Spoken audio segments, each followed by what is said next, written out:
Now we're recording. Now we're recording. Now we're recording.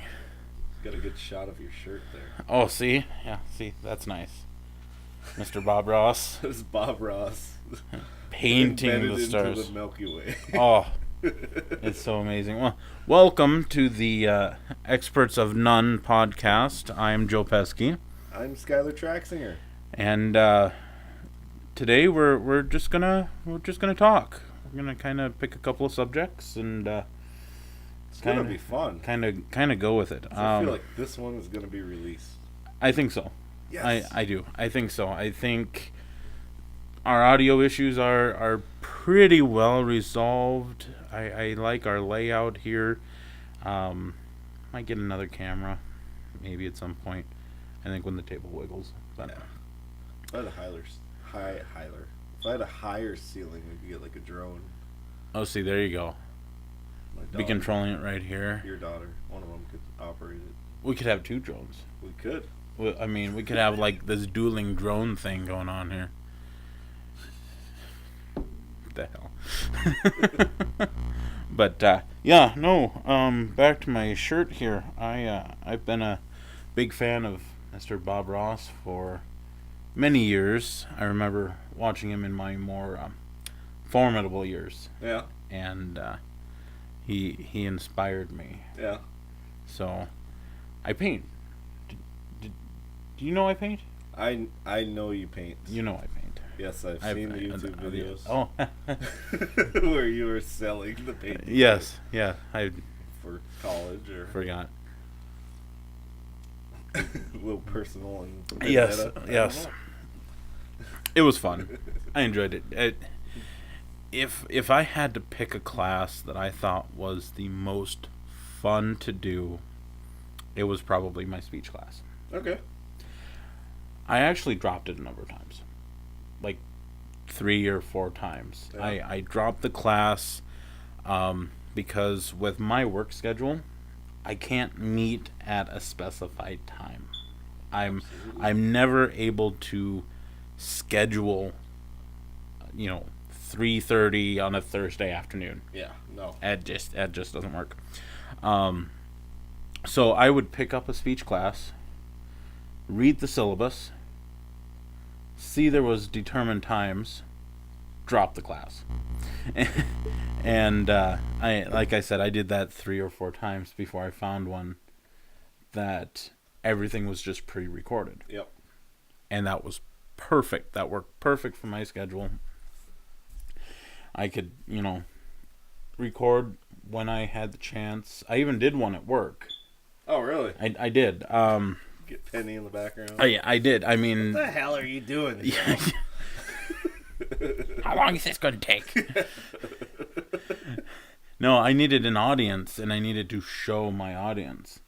So I did it at work in the office, and I showed Deneen and Penny, and God, I can't even remember. I'll have to find it. Yeah, and for see sure. who all was my audience on that. But it was a good time. Yes. I really enjoyed it.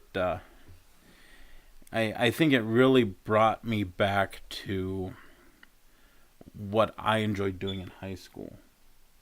I enjoyed drama and like our one-act plays and our spring plays, which were like multi-acts, and it kind of brought me back to that, because then I could do what I'm doing now and gesticulate and just interact. This is fun. This is fun. It's just a conversation. I like this. It's gonna have about 20 listeners. It's fine. Hey, I'll take every single one of those 20 listeners. Absolutely. It doesn't have to be big. No. If It would be nice. I mean, tell your friends. But it's really the quality Yeah, of conversation. I agree. It's the quality of not only our conversation, but when we get other people interacting, Yep. the quality of conversation we have with them. Absolutely. I people talk. People talk all the time. And I don't think anybody ever listens to anything. But we all talk, and I don't know that we ever really say anything. No, that's the old Carnegie. Or no, today at work. All right, we work with this. He's from Nicaragua, and he speaks broken English, but I love the guy. yeah, everybody complained about not understanding him, and it's like, I don't know, because I'm not an expert of broken English, but what I do is I listen to him. Right. And it's like, Right. Maybe just because you're sitting there thinking of what you're going to say instead of listening to what he has to say, that's probably why you're not understanding him. That's a tremendous point. If you take the time and you just take a moment and you listen to him, you really listen to him, you focus on what he's saying, even if it's every fourth word, Yep. You're going to get an idea of what's going on. Yeah, you know what the fuck he's saying. You know, he'll point and he'll talk and you listen, and every single time you do that, you get a little bit better. Yep. Every single time. And then it's just second nature to you. Absolutely.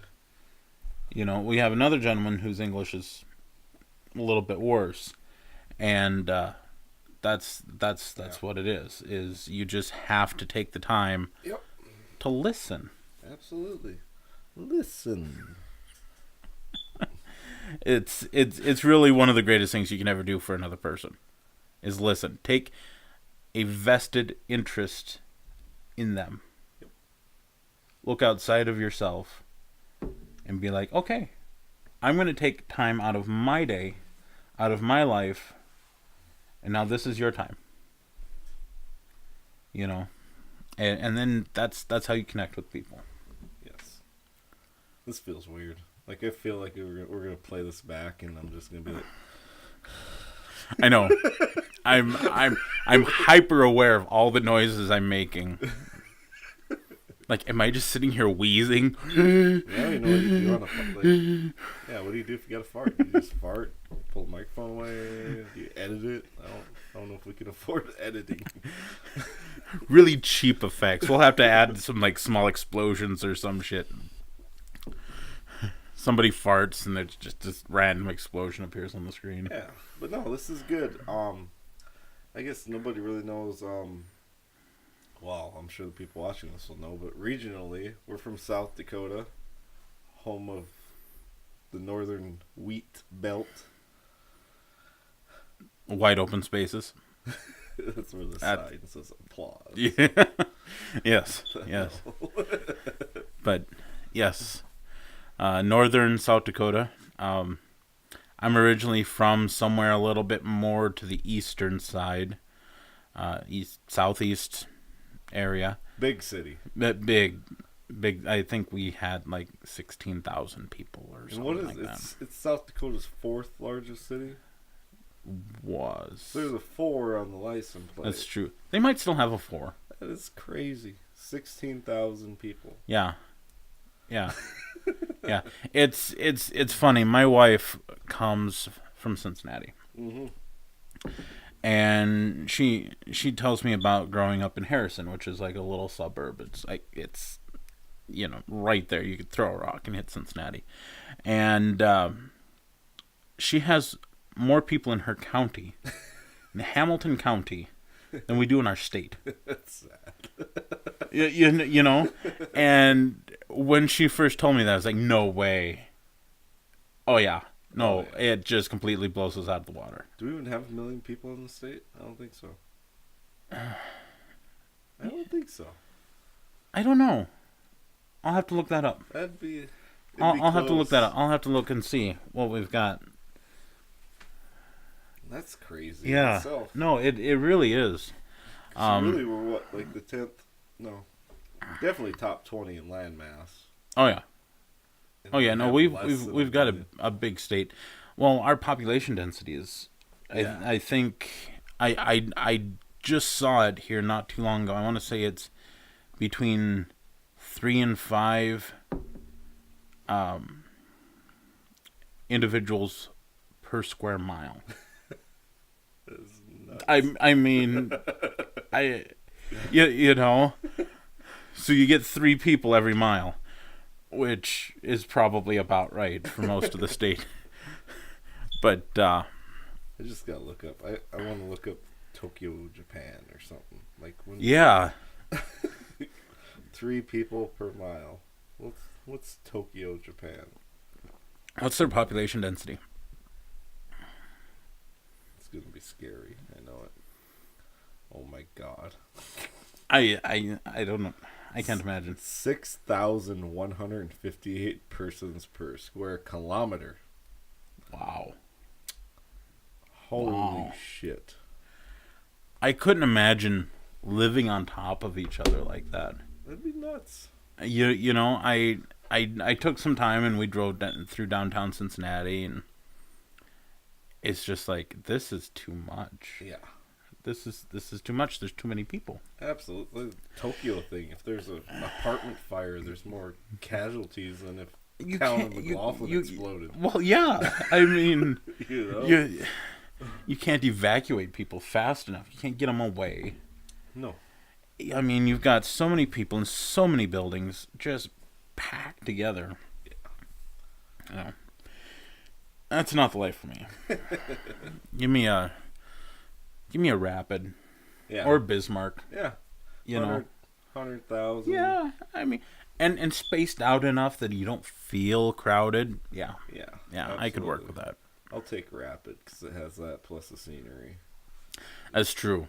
That's true. I remember my time living out in Rapid, and I drove through the hills, and it was gorgeous.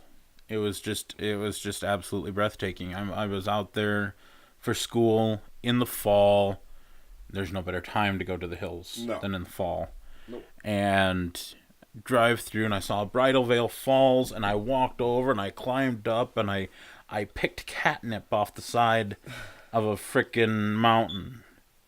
I was wearing sandals. Catnip, like the stuff cats eat? Like the stuff cats eat. What is that? I have no idea. Like, it's just a plant. Oh. Yeah. It's like marijuana for cats. Essentially. Yeah. Yeah. It's just a plant. Oh. Yeah. I thought it was some synthetic shit. No. Like, you can go down to pretty well any of the greenhouses here in town and buy it and plant it. Wow. Yeah. Yeah. I'd plant it if I could smoke it. I mean, you probably could. I don't know if you'd want. I mean, I got a job now. So yeah. I smoke catnip just piss clean. It's what gets me there. I twitch a little bit every now and then. It's fine. Getting back on the Bob Ross thing. Yes. Growing up, literally, Joe grew up in Huron. I grew up in a town called Little Eagle, South Dakota. Actually, 2 miles north of Little Eagle, on a cattle ranch. And we lived in McLaughlin until about 1994, and then we moved out to tend to the livestock. And the only fucking channel that we had a 20-inch square tube TV with the rabbit ears. Yep. Only channel we got was PBS. Yep. So it was either Reading Rainbow, Sesame Street, or fucking Bob Ross. Yep. Eventually, Mr. Rogers' Neighborhood. Like, do you know how fucking good the kids have it now? Like, 500 channels. Oh. YouTube, Miley Cyrus swinging around naked, Pornhub. I had PBS. My daughter. Bob Ross does not paint women. No. My daughter will grab my wife's phone, and she'll be 2 in June, and she flings it up and she finds the Netflix button or the Plex button to play our movies at home, or the Google Movies button, and she hits it and she scrolls through them again. Oh, I want to watch the trailer for Moana. And she hits the button and she watches the trailer, and that finishes, and she goes and looks for another one. It's scary. And it's adorable. But it's mind-boggling. It is. Just think they live in a world of nothing else. They know nothing else but phone. Yep. I mean, the screens, the technology that's available to them. What could you even compare it to? Like, what we grew up with that our parents didn't have. Like, I don't even know. I don't know that there is a comparison. No, it's a new. I really don't. I remember growing up, elementary school and here on, walking up like, I want to say 6. It was probably 4. It probably felt like 6 to a, 5-year-old. But walking up all these stairs to put in a big old floppy to play Word Munchers yep. in a computer lab that was not cooled, in August in South Dakota. So it's 140 degrees outside and the humidity is 100%. Yes. And it was the coolest damn thing. It was the absolutely coolest thing. I didn't think there was anything more amazing than this. Yeah. And even that, though, like, and you had to adapt to it. It was right. something that you can't... I don't know. Maybe like a Nintendo? Maybe. I mean... Maybe. I mean, that would have been an advent, regular in-home gaming consoles. Yeah. Which, I mean, we could talk hours on those. Absolutely. I wanna buy that new Wii, in the worst way. That's what you're saying. It's got all the old games. I shouldn't call it a Wii. It's a Nintendo Switch. Sorry. I'm still stuck on my Wii U, which I enjoy playing. I have too many ums. Oh, that's fine. I just replaced my ums with fuck. Just be sitting over there, fuck. And fuck. That's a family curse. I know. My brother's terrible. We worked with Jordan, but just listening to him the other day, he was talking to me, and I was like, man, you say fuck a lot. I didn't tell him that, but I was like, holy. But you felt it. Yeah, fucking cow over there fucking broke the fucking fence, and then fucking blah, blah, blah. And I just got us pulled from being YouTube. Advertiser friendly? Yeah. Fuck it. We'll do this one pro bono.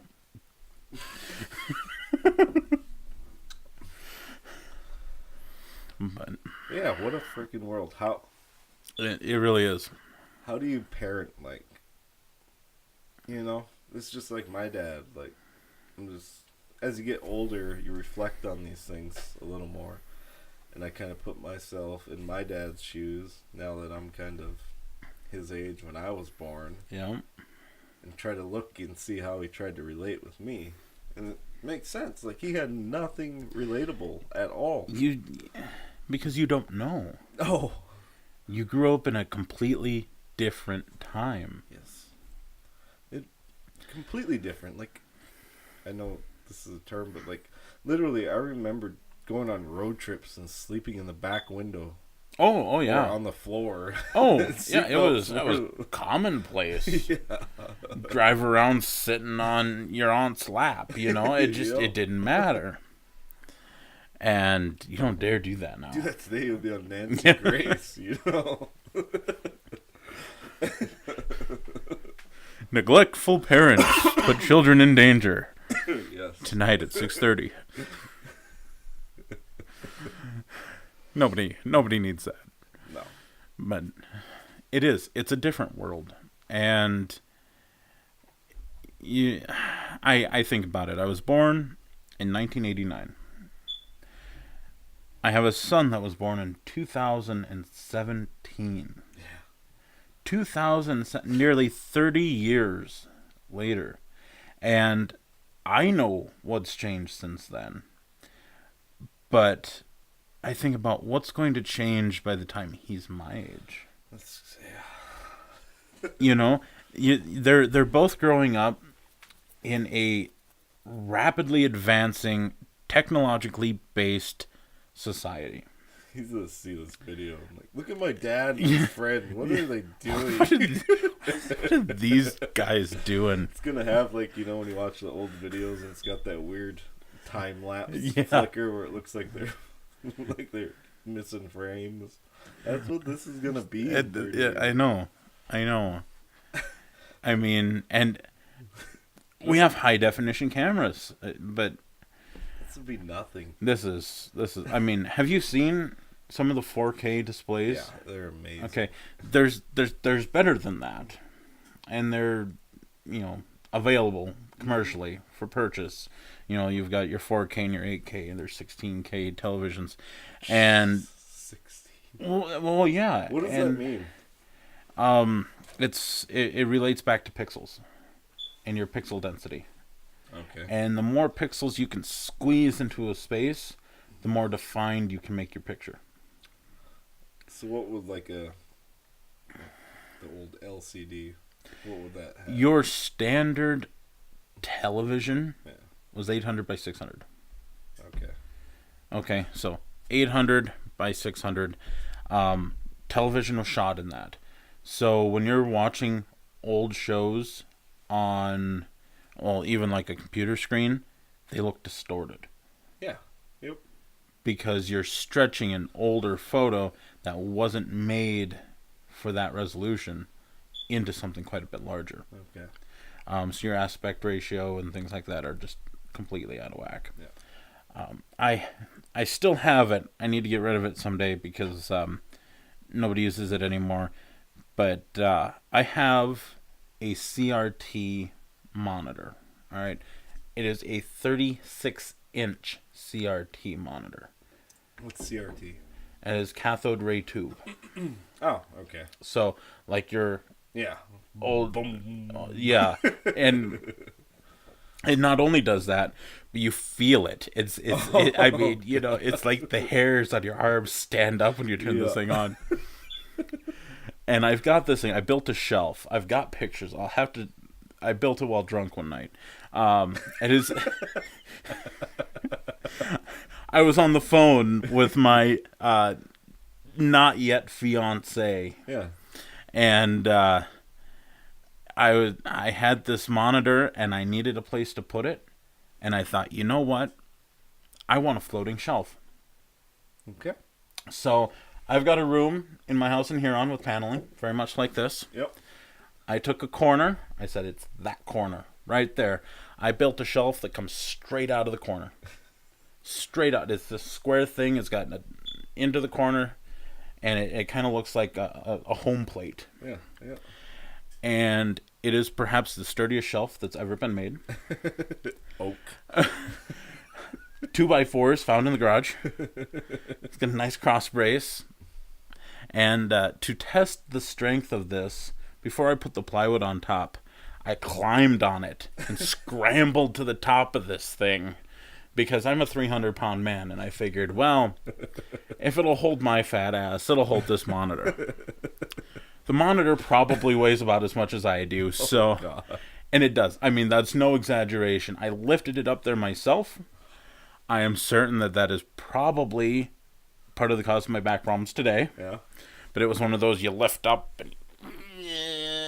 and then you kind of flail right there for a moment thinking, oh God, I'm not going to get it on the edge of this shelf. And it's going to come back on me. And I'm going to be disfigured. So I got it up there, and it's still up there. It hasn't moved. It's been up there now. We'll be hitting 10 years before too long. Comes with the house. Yeah, and that's my mother-in-law moved into the house with her sister, and it came with the house. Yeah. Yeah, and it will continue to come with the house until I get a dumpster and 3 men and a small boy to move Crane. it. Yeah. We don't need this wall. Just take it. Oh. No, that's crazy. So, but yeah, no, that compared to 4K is alien. It is. It really is. Yeah. And there's so much better, and there's so much better yet that comes out. And you see some of these pictures, and you're not certain that you couldn't reach through there and touch things. Mm-hmm. You know, you look at that photo or that video, and the immersion is so tremendous. You can't tell, you know. Yep. And excuse me. That's one of the things that I'm really excited about for animation. Yes. Is especially, and I don't know that we'll see this become mainstream until we're much older, but like full VR immersion Mm-hmm. in digital worlds, and you get the touch feedback, and you get the visuals that are almost too lifelike. Yeah. And that's a fine balance you have to strike. Is how good is too good before people don't believe it anymore. Yeah. It's pretty hard to imitate. It is reality. It is, and people are perceptive, and people can tell when something is wrong. Yep. Whether it's just a little eye flicker. It is. I mean, you know, if we were sitting here and we were in some sort of hyper real atmosphere or environment, and you know, we were to look at that wall over there, it might be too good, and we wouldn't believe that that wall is actually there. Yeah. You know, something about it seems off. It's too nice. Yep. And you see pictures of some of the amazing buildings that are made, and you know, these grand lobbies, and they almost seem surreal. Yeah. Like you're not certain that that place could actually be somewhere you could go. But I'm excited. I'm excited to see virtual reality come to that point, to allow people to experience things that, you know, if you had always wanted to go and see some of the great opera houses in Austria, Yeah. but you couldn't get there in person. Yep. To be able to put on your gear and be there and experience it just the same as everybody else that's there, or be in a digital room with 400 other people that are doing the exact same thing. Yep. At the same time, and it's like you're all there, and you Yes. can interact just as you were there in the flesh. I'm skeptical. Okay. We're a bunch of monkeys, Joe. We are. You know what's gonna happen. It's gonna come out. 80% of it's gonna be for porn. I mean, yeah. Joe Henderson. You got to give props. I mean, You know? you for an industry that you know, anybody can go on the internet and find 1,000,000 15-second clips. Yeah. And that'd be all you ever need. Because you're more brave when you're not really there. Yes. You're giving me virtual reality training, and there's this lady with big breasts that's doing it. I'm not there, you know. She's a simulation. I'm gonna go up and. I know there's people like that. That's and that would be something that would definitely need to be shock or something. I don't know. Well, and that comes back to anonymity. Yeah. On the internet, you know, if it's a public forum, a public space, perhaps it is tied to your real life identity. Yeah. You know, you as your digital self are there for all intents and purposes as a real human. Yep. And are therefore bound by the same social constructs that we've set forth as a society. So if you do go up and you grab the ample bosom of the lady standing there, you could probably expect some sort of sexual assault charge to come back later. Might take a while for it to come back, but you should expect it. So do you go to virtual jail? I don't know if they'll let that one slide.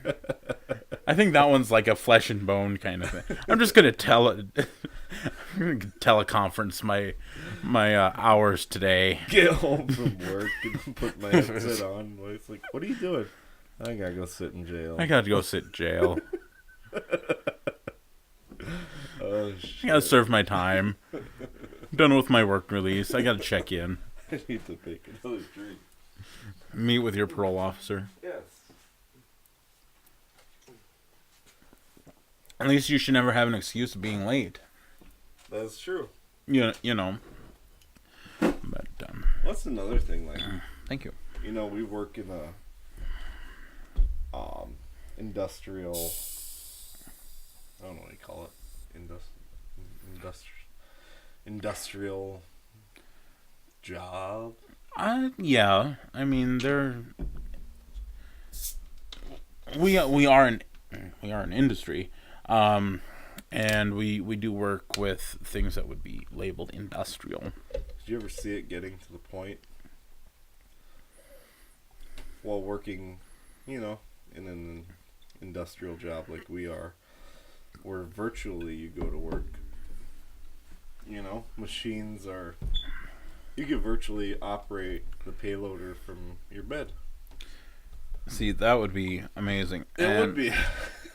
It'd get so much more shit done. I feel like the technology already exists for that. It does. Just the same as you can remote control the locomotive. Or, which I think would be cool as hell. That would be awesome. Just have a guy up in the loadout doing nothing but driving the locomotive. Yep. I think that'd be cool. Get trains done a lot faster. But, you know, I've got software on this laptop right here that I've used at work to allow me to do things while busy doing other things.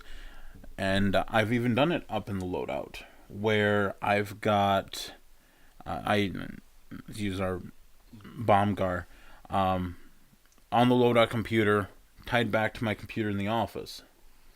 So anything I could do at that terminal, I could do upstairs, yep, while also loading grain carts. Yeah. And in addition to that, I've got a VNC link for the loadout computer in the liquid plant. So if Chad pulls up and he's got a question, I don't have to run down there. I just tell him, show me. Yep. And if it's on the computer, I can fix it there. So what's the resistance with all this technology? You know? I think one of the biggest hurdles that we face is probably the biggest hurdle we face in absolutely everything we do is people. Yeah. People are hard, and they're resistant to change. And you have this, and I feel it today, and you feel it far more strongly every time you hear a report about some sort of cyber attack or whatever it is. But there's this distrust of technology, and it's my opinion that we have to be aware. We have to be aware of how we're using technology. But we have to see technology as a tool. Yes. Because that's what it is. Technology is a tool made by us, for us, yep, for our needs. And seeing technology in that way means that you should strive to be able to use that tool properly. Yep. And technology is capable of a ridiculous amount of things. And in our specific instance, there are efficiencies that can be realized through judicious and proper use of technology. Having one man run the elevator during a slow period, absolutely possible. Set up a camera and a speaker box. Have a terminal in pit 1. Yep. Displays all the cameras at once. The truck pulls up. You talk into the box. Say, "Sir, please wait. I will let you know when you can dump." You can already change every distributor there is. Yeah. From the terminal in pit 1. Yep. You can start every leg, every conveyor, change every two-way. You tell them, hold up. You can see them. Okay, go ahead and dump. Done. No, honestly, you could do it from home. Absolutely. It's crazy. Absolutely. And I've done some of that from home using this. I have troubleshot tablets. Yeah. Use BombGuard on the tablets. Somebody has a problem, I'll hop on. Yeah. Let's look through it. Any of the terminals, and I can do it from my phone. I mean, in my business, I use TeamViewer, and I can use TeamViewer on my phone to connect to a computer and do it remotely. I've done it 100 times. And it's nothing. You hop on, you can see what's happening, because it's hard to describe problems, especially if you aren't tech-oriented. Yeah. Excuse me. You get an error, you tell the person, "I got an error." What did the error say? I don't know. I closed it. Okay. Next time it happens, let me know. Okay. It happens again. I got the same error. Okay, cool. What did it say? I don't know, something out of range something. Okay. Did you take a picture of it? No. Then what did you do? I closed it. Okay. Next time it comes up, take a picture of it. All right. So you go through that and you figure it out. Where I've got a couple people, if they have a problem, they'll give me a call. And I'll use TeamViewer and I'll hop on. Oh, all right. There's something wrong with the directory. It's pointing to the wrong spot on the network. Whatever it is, the driver issue. And we fix it. They go about their day. Yep. I don't have to drive to them, especially out here, which, I mean, is a minimum of a half hour to get anywhere. Yeah. With our 3 people every square mile. And, so everybody saves money. They don't have to pay mileage. They get their fix faster, and I can get on with my day. Yep. So. Yeah, it's a funny thing, the human nature to resistance with change. It is. And people are resistant to change. You bring in a new idea, and you'll have a party of people that say, "Nope. Yep. The way we do it works." Okay? It's entirely possible it works. It could work better. Yep. Or it's not working, and you're not willing to accept that. Yeah. And then you'll have a team of people that say, "Okay, yeah, technology, I can see some benefit, but I'm not really sure if I want to." Yep. And those people are easier to win over. Yep. If you do a proof of concept and you show value, you can generally win those people over. You can display to those people, you know what? Let's work you into it a little bit. Yeah. Whether it's a new computer or a smartphone, it boggles my mind how many non-smartphones I see out here. Yeah. And I was one of them. I was growing up. I remember when BlackBerry came out, and it had the full QWERTY keyboard, and you could play a Brick Breaker on it, and it was the coolest damn thing. And I thought, I don't need a smartphone. Yeah. I have no need for a smartphone. And then I got a BlackBerry. And I've never been without a smartphone. Yeah. And I don't know what I would do without a smartphone. I don't know what I would do not being able to pick up my phone and browse Reddit. You know, it's just more intense now. Like, I coach high school football in McLaughlin. I'm around these kids. When I'm not old. I'm 20. How old am I? You're. I'll be 29 in October. I was gonna say you're probably 28 now. I think we're the same age. Yeah, 29 in October. I graduated 10 years ago in high school, and I'm just gonna use football as a reference point here. We'd finish a game Friday night. We'd shower. We'd meet outside the school. Decide where we're gonna party. And we'd all go out and party. Yep. Out in the country. Bonfire. Whatever it is, yep. 10 years later, that is non-existent. It doesn't exist. All these kids will go... A group of kids will go to this house. A group of kids will go to this house. And they'll all text each other. Yep. That's all it is. Or send emojis or some app. Snapchats or, If you walk into a high school party these days, I bet you everybody is... It's pretty quiet. Yep. Oh. Yep.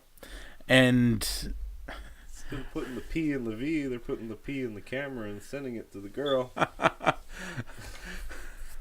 It's insane. Maybe the birth rate will go down. Maybe. I mean, rate of venereal disease spreading is probably lower. Big pharma but, ain't gonna like that. Yeah. But I remember that. I remember those days. Big bonfires. Yep. I mean, everybody, and it was this big thing. You had to keep it secret. Nobody, Yep. It was, you didn't want it found out. And I remember once or twice the cops coming around, everybody scattering, and them damn rascally kids. Yeah, I know it. And that's what it was. Is they picked you up and took you home. Yeah. And not anymore. Even that's changed, dude. Nope. It's a different world. And you're exactly right. We don't have the communication in the same way. No. You don't get people, and this comes back to what we were talking about earlier. You don't get people in the same room talking and listening to one another. Oh. And I think that's a huge detriment to us in society, because you get to relate to people so much better in person. Yes. I don't care to talk on the phone. I'm 28 years old. I don't care to talk on the phone. I have a great disdain for it. If you call me, you do it for a living. I know. It's the worst. I do it for a living. Damn. Yeah. Yes. Good afternoon. But it's even like with my wife. If you call me, let's talk. Yeah. If you sit silent on the phone for 24 seconds, I'm ready to hang up. Yeah. Yep. Because I either want to be talking to you or I want to be going about my day. And I don't care to have the phone up to my head. I don't know. Makes my arm tired. I don't know what it is. I don't like it. I prefer in person. Yeah, absolutely. Every single time. It's a lost art. That's why I love it when I get the chance to go to the main office. Yeah. Because I get to go and interact with people. Mm-hmm. Talk to them in person. Yeah. People whose I see 100 emails from. Yeah. And I really, truly believe that there's something lost when you don't do face-to-face communication. You can't shake a person's hand. You can't give them a hug. You can't look them in the eye and see their facial expressions and pick up on cues. Yeah. And you lose that. Yep. And I think what happens is we end up with people who can't get a clue. They can't read other people. Yep. And don't understand how a person's feeling just by looking at them. Yeah. Sarcasm is dead. Oh, yeah. You know? Oh yeah.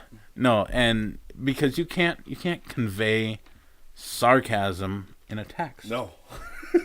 You can't. Learn that. I mean, yeah, you can put a /s. Yeah, okay, yeah, but late for school, just robbed a bank. What? JK, LOL. Yeah. Oh, smiley face. Okay. So you really didn't do that. Okay. So I'm laughing out loud. Yeah. No, you aren't. Phony.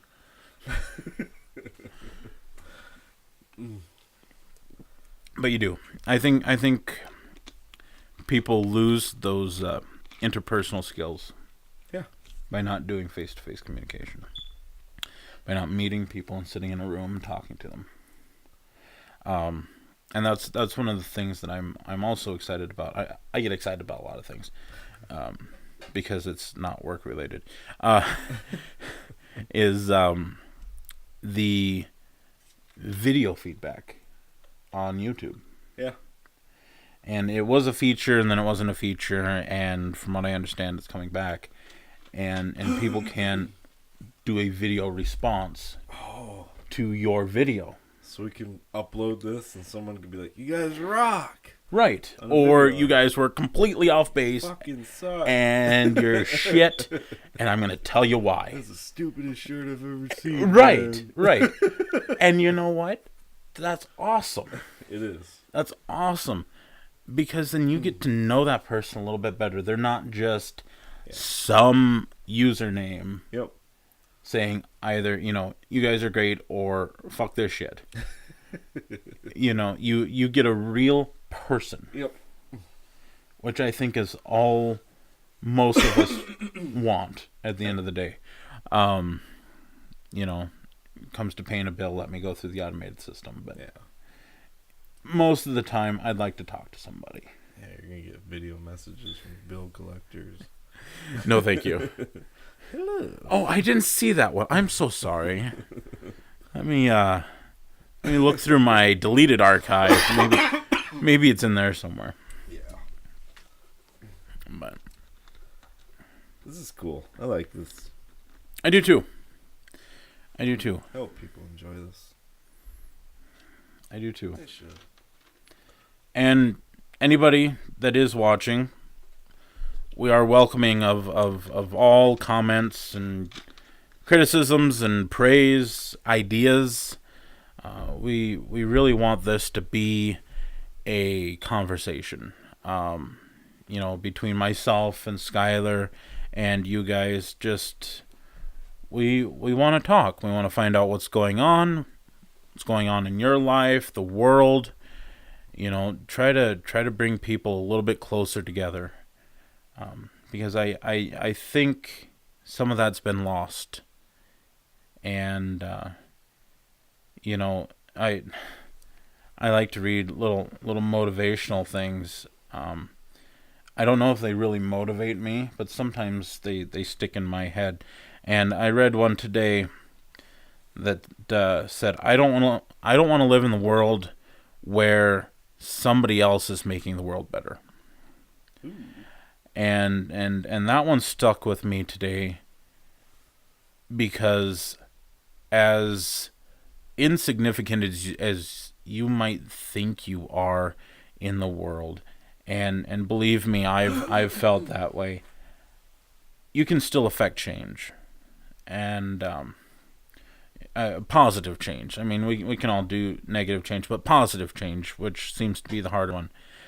And it doesn't have to be earth shattering. It doesn't have to be earth moving to the world in its entirety. It could just be one person's world. Yep. And that's enough. Yep. That's enough. That's enough to show to yourself that you matter, and that you can make a difference. But it's also enough to start a fire, or at very least a spark, and bring a little bit of warmth to somebody else who might also pay that forward. Absolutely. No, I did it. I'm sorry, it was long hours and get my days That's okay. I swore up and down it was Thursday today, and it really bummed me out. Yeah. It killed me. I know. Now it's Sunday morning. But no, local town bum, Goon. He was in the Senex. I think it was Friday night. Yeah, it was. Yeah, Friday night. Anyways, I just got off work and got my stuff, and seen he had like a burger and Coca-Cola, which is our sponsor. Hashtag not sponsored. Not yet. Not yet. But no, he's just sitting there, and I know he doesn't have. If he has money, it's not much. Yeah. But it's just, I went up to the till to get my stuff, and I was like, hey Troy, I'll buy your shit. And he's like, thank you. But it's not, what I'm trying to get at is, like, I didn't do that to make myself feel better. Right. It's just unselfishness. It's just like, you know what, I can buy this guy lunch or supper, and he can sit down and enjoy it and keep whatever little money he has in his pocket, Exactly. It's not something that's going on my heavenly gates list to get in or any shit like that. And I think doing things for that reason is the wrong reason. If you do something kind for somebody else for the expectation of some sort of payment or repayment, you're not doing it for the right reason. No.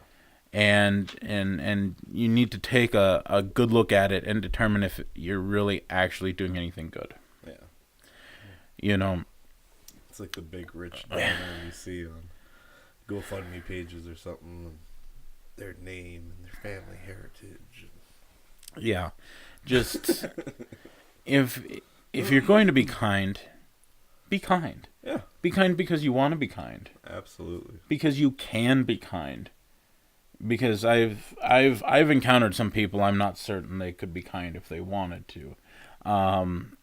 But if you can, you should. Yep. For no other reason than because you can. And I think that's just a principle, human liberty, is, let me be my own person. Yep. I can go out and, I really don't like talking about the things that I do, because I don't see them as things to receive praise for. But I've bought lunches and, I've helped people. I help load carts, whatever it is, carry bags or pick things up, or, and I'll do those things because I have a moment, or I'm willing to spare a moment. Yep. And I think we get too caught up in ourselves. We're definitely losing it as we go. The more advanced we get, the more you lose that. Yeah, I agree with you wholeheartedly. Is I think we lose some of that togetherness. Yep. That willingness to help each other as a human. Yes. Because we're all humans. I don't care if you own a large corporation or if you're the bum in Senex. Both go in the same place in the end. We really do. And we're all people. And some dogs will be pissing on your grave. Yeah. And it should just be a basic human instinct to want to help others. I mean, just don't be a dick. And that's kind of the philosophy I try to live my life by, is just don't be a dick. Yep. If I can hit that just baseline, I'm cool. I don't always hit it. Most of the time I hit it. And I like to think that I hit it more often than not. Yeah. But just try to be nice. Don't do it because you think you're gonna get some sort of heavenly reward. Don't do it because, well, there's a whole bunch of people around and they're gonna see me being nice and they're gonna think better of me. just do it to do it. But there's a lot of, like, does religion, is that, like, a lot of it, does that play into, like, your psyche about this? So look at myself, like, I'm not religious, yet I'm not, like, super slaying. I don't bash religion. No. Because all I've noticed is that, like, religion pretty much stifles my own creativity, my own thoughts, and tell me, oh, they're my pure thoughts, you know, you got to think this way. Mm-hmm. That's Pied Piper. Oh, right, yeah, and you're exactly right there. But is that, I mean, I don't know, it's just, there's some sort of connection to psyche and just how you're raised, how you're brought up, what religion. I think that has a lot to do with it for a lot of people. For myself personally, you know, I was brought up Presbyterian. We went to church. I knew a bunch of church people. I went to camps, but I'm not a religious man. But I also don't feel like I need any sort of religious dogma or guidance to give me direction on how to live. Yeah. You know, I really think that I am my own master, and I am in charge of my own choices. Yep. You know, I'm not a victim to anybody but myself. Absolutely. And I'm the biggest victim to my own choices. And you know, some of my life choices have been bad, and some of them have been fantastic. Yep. And it's all by my own hand. Yeah. And so it is my choice to be a good person. It is my choice to look at the day and say, you know what? I'm going to be as much help to other people along my journey today as I can be. Yep. And some of that is selfish. Some of that is, at some point in the future, I might need help. And I have now built this relationship with this person in hopes that I could potentially receive help in the future. But I never do anything with the expectation that I'll receive help. Yeah. In the same way I look at loaning money to people. I never loan out $1 that I'm not willing to lose. And I never loan out $1 expecting repayment. So if you ask me for $20, $20, I'll give you $20. And I won't ever ask you for that $20 back. But if I don't give it to you, you'll be like, God, what the fuck? Like $20.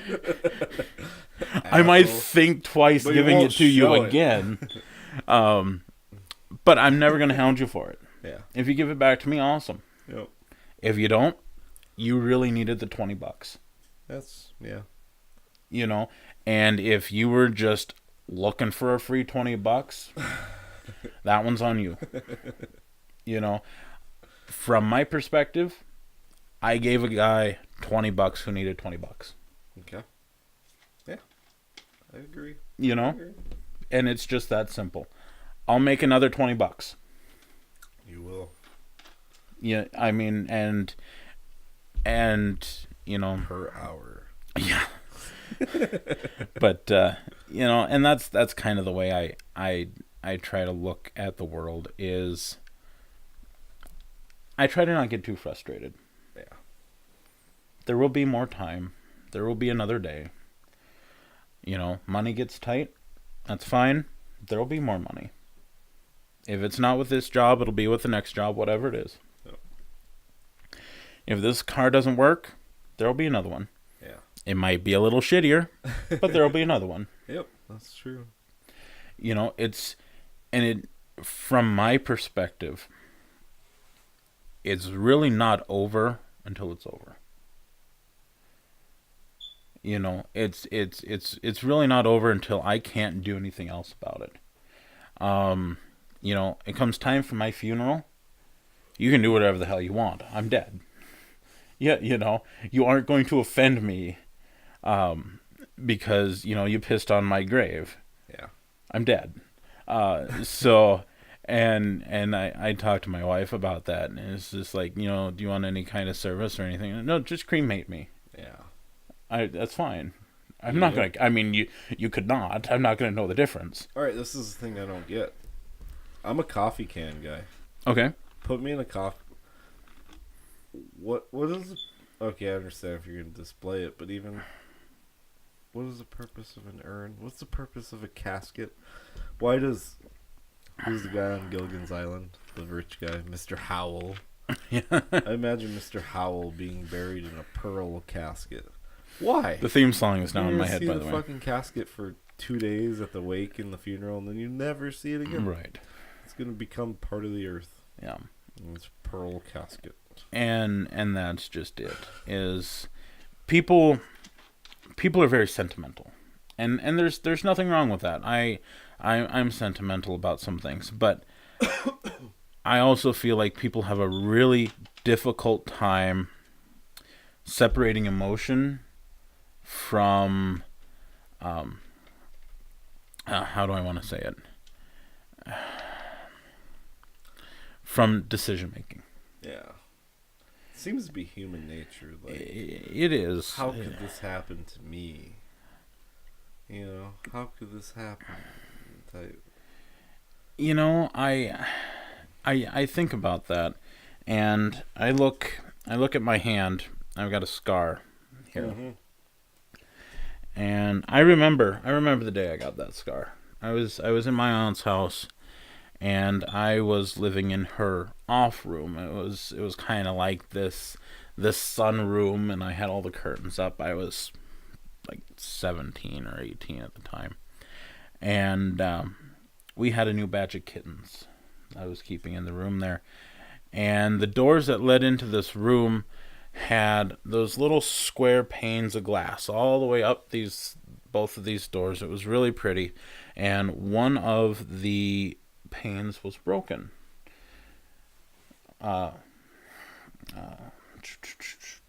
Sideways from top to bottom. Okay. And I was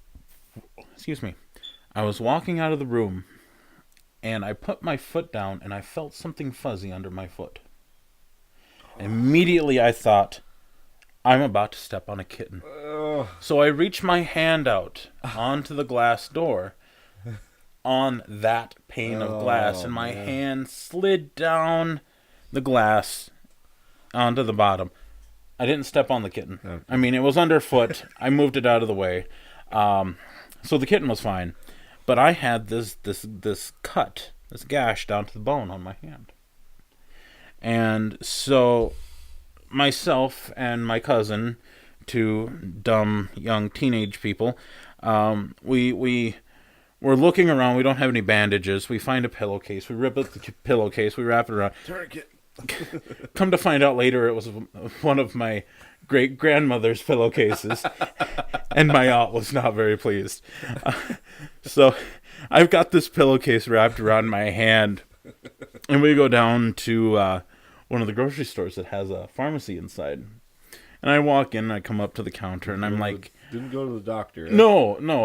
I mean, I don't have insurance, and I was like, just the bone. This will be fine, I just need some gauze. It'll be all right. Human body has 8 pints of blood. We're good. I'm only down like 1 or 2. I got enough to go. So I go into this pharmacist, and I'm like, I need a bandage or something. What do you have that's cheap? Because I think I had like $20. And MaxiPad. Yeah. Yes. I peel this pillowcase off of my hand, and I show the lady behind the counter. She just about fell over. Her eyes got as big as dinner plates, and she's, "What did you do?" So I explained the story while I'm standing there dripping on her counter. And she's like, "You need to have that checked out." I'm not getting any stitches. All right. So she gets me all bandaged up. She puts some salve on there and gives me some gauze. She just gave it to me. She's like, "Okay, I'm gonna wrap you up." It was the sweetest thing. I really didn't expect it, and so my skin actually folded over on itself when it healed. Whoa. So I've got a bump here forever. It's just like extra padded now. That's and yeah, I was working in the restaurant at the time. I had 3 gloves on and a bread sack, and I mean I looked like freaking club hand. It was terrible. Trying to work in a kitchen with one hand, it was the worst.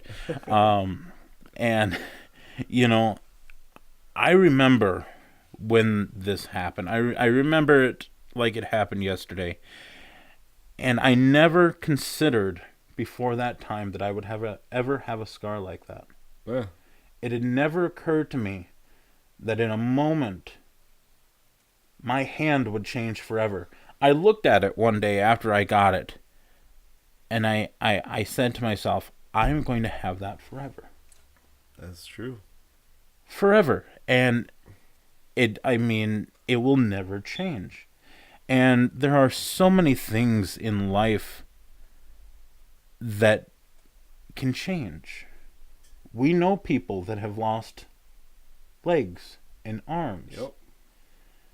And they would have never considered a life without that leg. They never would have considered a life where they have to rehabilitate using their hand again. That's crazy. And things change so fast. And it's mind-boggling. No, it made me think of a quote. I had to look it up. I heard this quote. I like quotes. I love this quote. No man ever steps in the same river twice, for it is not the same river, and he's not the same man. I like that one. I like that one. Good. I like that one. It was crazy. Like, don't cells die, mm-hmm. and new cells are generated. Mm-hmm. It's like, what was it, like every 7 years? That's what I'd heard. I'd have to, yeah. I'd have to look it up and make sure. But yeah, I'd heard it's like 7 years. When you think about like cells and consciousness, like I think of like 28-year-old Skyler to, let's go 7 years, 21-year-old, completely different person. Yes. Wasn't the same person. Yeah. And 21-year-old Skyler, 14-year-old Skyler, completely different person. Kind of correlates.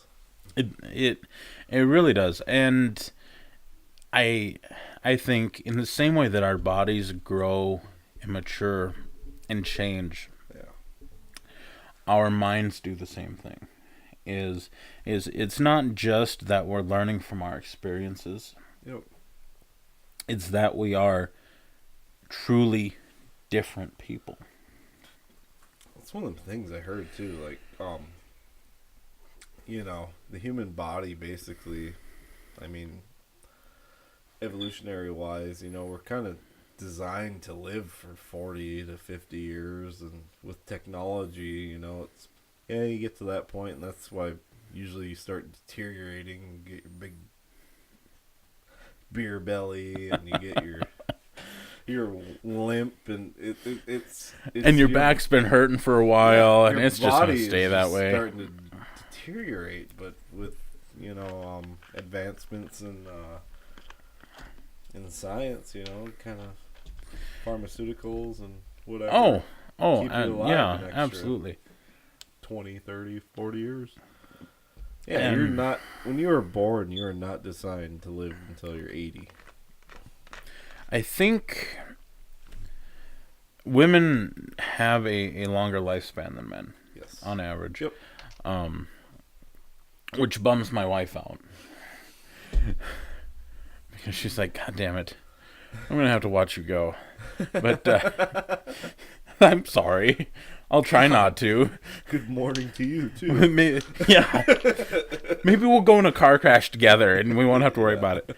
No. But I think today the average lifespan is...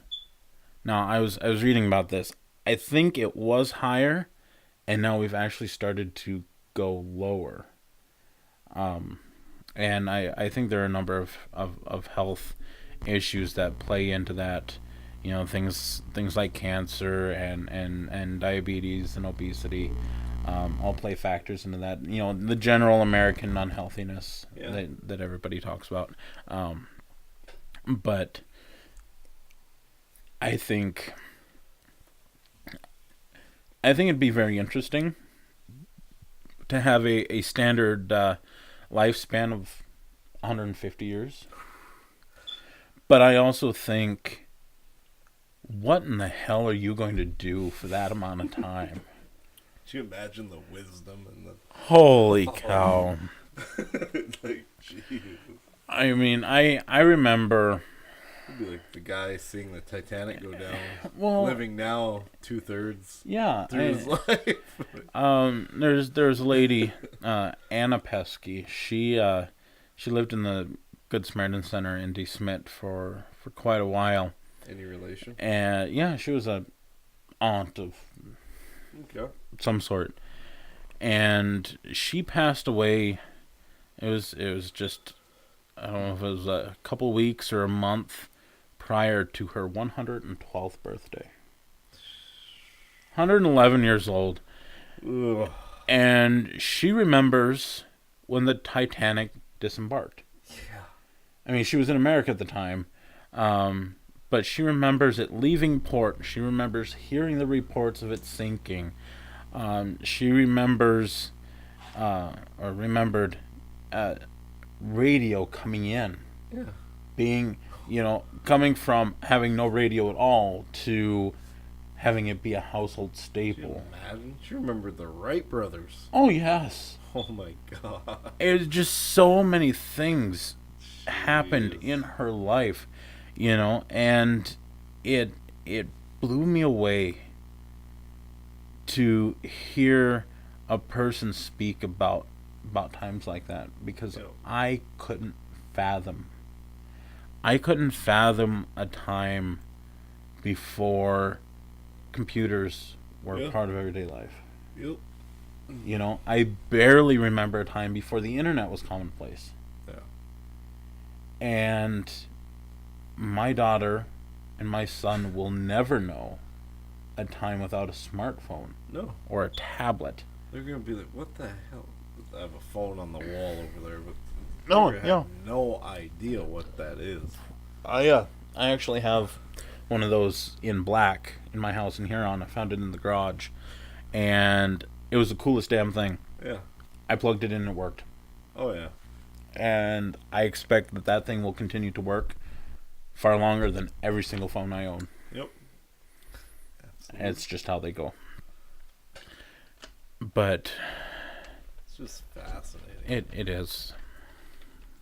There was a movie, and it was directed or produced by the same people that made The Matrix.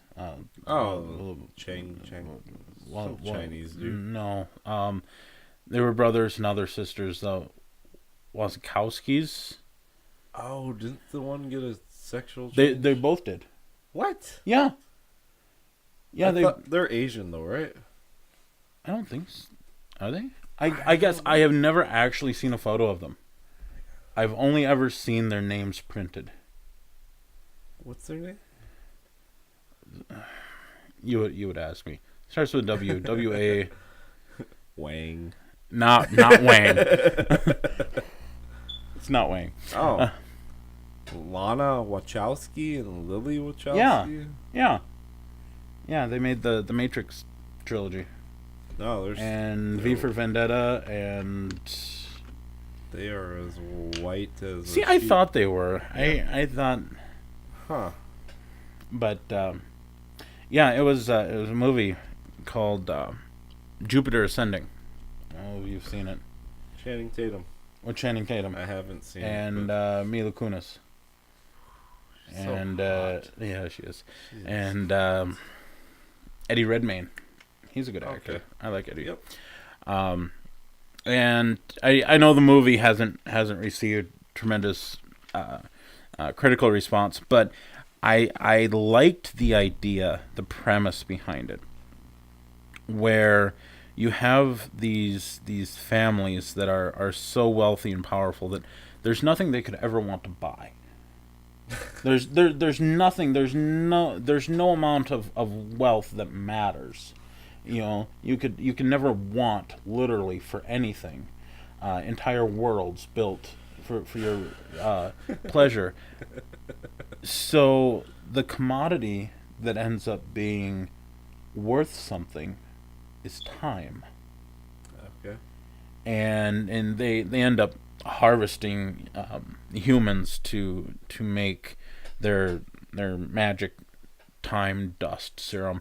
But it was a very interesting concept that you could get to the point after living for centuries that would be the only thing of value to you. Yeah. Would be more time. And it's not just time, it's time and youth.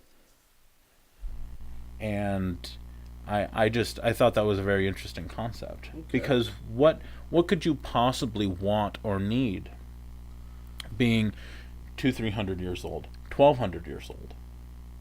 Could you fathom coming up on your death 1500th birthday? That's all you want is death, right? You would want more time. That's like the old Dracula. Right.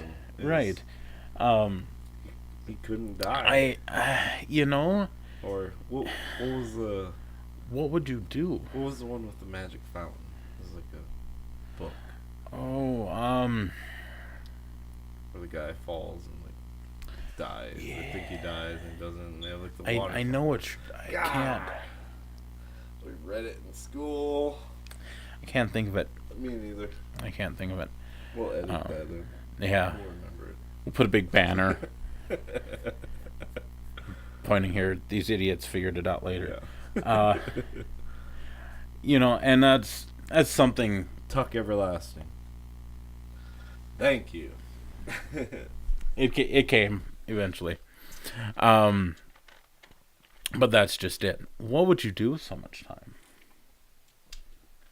I don't know. Do you continue to affect change? Do you just amass wealth? Do you just sit around bored? Is it a situation where you can't die and you do like a Groundhog Day kind of thing? Oh my God, could you imagine? Oh, I've read some of the fan fiction theories on Groundhog Day. Well, pretty much is that. And time, but. some people feel like it was just several weeks or months, and some people say that he was actually stuck in that loop for like 10,000 years. That would be enough to drive any person mad. Like literally insane. It is possible. It's possible. I don't know. Don't get me going on infinities. I know. We'll be here. We'll be here till. Probably done this podcast before. Way. None of you remember it. Way early morning. No, that brings up a good point. There's a lady, today, that I met. Well, I've known her. Mm-hmm. I don't know her like, hey, hi, but like, seen each other before. Yeah, you're aware of her. But like, have you ever gotten that weird feeling for seeing a person, like even like just a customer? Mm-hmm. You don't know him personally, but you see him like maybe like see him 3 times while you're working there. Like, God, there's something about that person that it feels like it's a part of my life at some point. Right. I get that not all the time, but I get that a lot. Like, you get that feeling like that person is significant to you. Yeah. In more ways than you just met them. No, it's almost like I lived a lifetime with you. But it's just forgotten. Yeah. It's crazy. Yeah. I've encountered a few people like that where I look at them and they look back at you. Yeah. And it's and you just, to me, I always feel like, well, No, this person thinks that I'm some sort of, Yeah. ridiculous creep because I'm sitting here Yeah. staring at them. But no, you look at them and you really look at the person. You really Yep. look at their face, and it's like you're familiar. Yep. Something. There's something about you that is familiar to me. 'Cause I remember it with Parker too. We're living in our other house, but she was in one of them baby swings that you attach over a doorway and they can bounce, a bouncer, whatever. And I was playing some old Frank Sinatra. Okay. Well, any Frank Sinatra's old. Well, yeah, it is. I don't remember what song it was, but it came. Oh, "Fly Me to the Moon." Oh, all right. It came on, and Parker's probably, I don't know, a little over a year, and like that, like something changed in her, like she had like, just baby mama, and then she just like stopped and like turned towards the speaker and like made like this facial expression, like, and I watched it all and I was like, what in the hell? It was like she heard the song. Yeah. Or Like she was really honestly listening. "Hope I'm Baby" and like, whoa. There was something different about it, Yeah, and it it was- caught her attention. It was. Yeah. Yeah, I told my wife right away, but yeah, it was. I don't know. There's something to life that we're missing. I think so. I'm not certain. Like, how are we so technologically advanced, but yet nobody knows what happens when you die? It's a good question. It is. It's a good question. And Are we just trying to avoid it, or? well, I think for a lot of people it's a hard subject to broach, because Probably why religion's so then popular. you're faced with your own mortality, The uncertainty. and you have the uncertainty. You want there to be more. The idea of, excuse me, an everlasting paradise is, I mean, it's quite honestly very appealing. It sounds like No, when I hear that though, like for me, it's like telling. How do I even put this in the good terms? I don't. It's you're trying to sell something with, oh, don't worry, you do this, you do that, you're gonna have forever eternity, and then you got fucking Muslims blowing up buildings for that turn. It's Yeah, and it just feels yeah. loopy to me. It feels like we just keep doing this. Right. Like, I'm the type of person that look at an anthill and I'm like, that's just like a micro scale of us.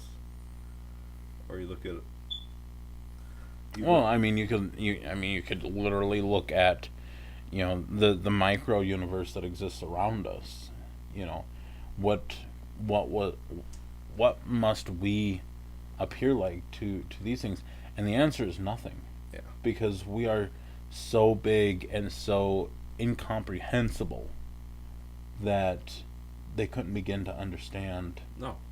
the human organism. No, if you step on an ant, every ant in the world is like, what the fuck just happened? I mean, they pretty much live in a 2-dimensional world. But How often does an ant look up? yeah, and that's just it. Is how many things are there like humans to ants that are bigger than us? Yeah. That are more omnipotent than us, that look at humans the same way that humans look at ants. Yeah. And We're the ants to something. I'm a big Star Trek fan. I grew up watching Star Trek. That was one of the things that I really enjoyed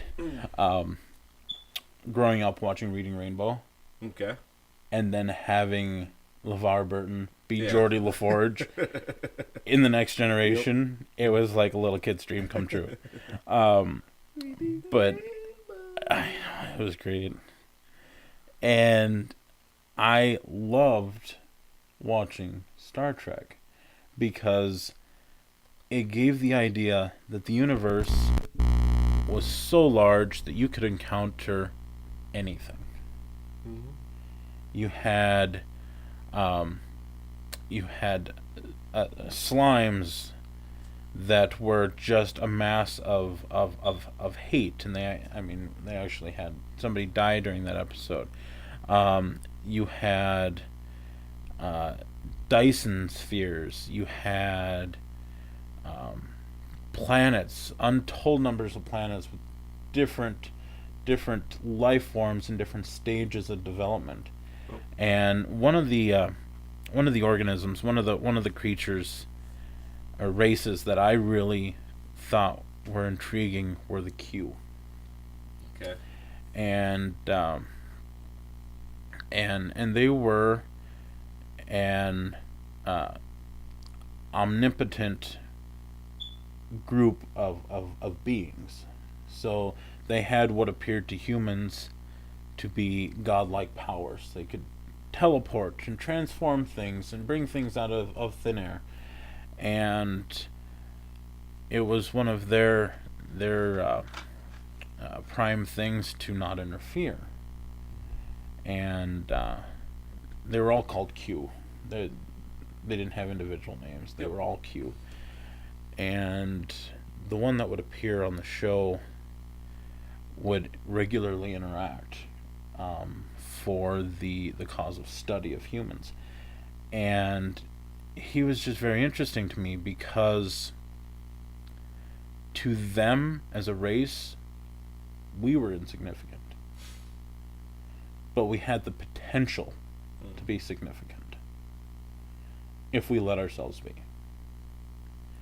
And it was that really stuck with me, is that we as a species could have the possibility of attaining these magical like qualities. Absolutely.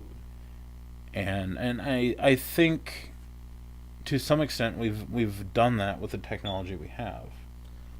Yeah. You know, especially to people 100 years ago. Yep. Or 200 or 300 years ago. But I think we are also our own worst enemy.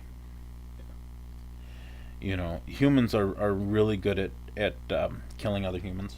Yes. I mean, we're really practiced at it. Much perfected. And we spend a lot of time doing it because we're jealous or we're angry or we covet, you know, something somebody else has, or you know, we're a religious zealot who thinks that my idea is better than yours, and because you have greatly offended me, I now have to avenge this. Yes, we are in an age where we have smartphones, yet if you draw a picture of Muhammad, there's death threats at your door. Decapitated. Right. That, you know, you can go to some countries and insult some sort of figurehead and be sentenced to prison. Yes. You know, it brings up another quote that I like is, if you want to find out who's in power, find out who you can't insult. Those are the people in power. Who can you not make fun of? Who can you not bring shame on? Those are the people in power. You know? And I think we could come so much further. I think we could solve the logistical problem of getting everybody fed. Yes. I was reading another article the other day that said 40% of all the food that's produced is wasted. And that in America, we still have between 30 and 40% of our families in America that are starving. Oh yeah, what is it? Yeah, it's close. It's like the ad always says what, 1 in every 5. 1 in every 5. How in America is starvation a thing? Yeah, I mean, why can't we get to the point where the poor or the disenfranchised or the handicapped or whomever it is, it doesn't matter. Why can't you go and get the food you need? Yeah. There's plenty. There's too much. Yep. There's so much, and look, and that's precisely what it is, and that is the answer. That's why. But I tried figuring this out too, because I thought of this conundrum, and yeah, you abolish economy. There's no money. We talked about this in like our first podcast. Yeah. But yeah, you want a house, carpenter comes, a guy that loves carpentry. That's why he's doing carpentry. He's not doing it for money. He's doing it because he loves it. Builds you a house, or builds everybody a house, because you're going to have millions of carpenters because millions of people love doing it. But then what's your drive? Right. As a human? Like, what is making you push yourself? What is your passion? Yeah. But yeah, what is it when you take money away? And we did talk about that in our first that will never be released. Yeah, well, no. If we get 1 million likes, we won't release it. We'll have to do like a special on that one. Might have to edit it. Yeah. A little bit. I said worse things than Donald Trump said. That's a tall order. But that's exactly it. You have carpenters. They love building. Let them build. Yeah. You have artists. They love to produce some form of art, whether it be oil on canvas or a sonata or. And could you imagine this with the internet as a public domain? I want a Star Wars poster. I go on this public domain and find the one I want. Oh man, this guy did a really good job on it. I get it. Yep. Or can I have one, please? Yep. Yes, certainly. Absolutely. That's one of the things that I'm afraid of. But that's the answer, I think, to success, to life on Earth. Like when you think, all right, whatever, Earth's 4 billion years old. Right. Just have this conundrum where there's rises of a certain species, and then there's falls, and another one rises. That's the circle of life. Yep. Is what could we accomplish if we let people who are passionate about what they're passionate about do it? Yep. Give them the tools and let them invent. Let them learn. Yep. Let them share. Let them inspire others. It's endless. Could you imagine if every morning you got to wake up, didn't have to worry about money, and just did what you loved? It'd be tremendous. With the internet, with... I don't have to worry about my light bill because everybody has electricity. Oh. I don't have to worry about food because the market's down there. Yep. And everybody has food. Yep. You don't have to worry about it. But no, then I can't be an elitist. I can't reach the top. I can't work as hard as possible to reach the top and then be better than everybody else. And it's so weird. It's a good. And I know that's part of human nature as well. Is I have to be better than you. Yep.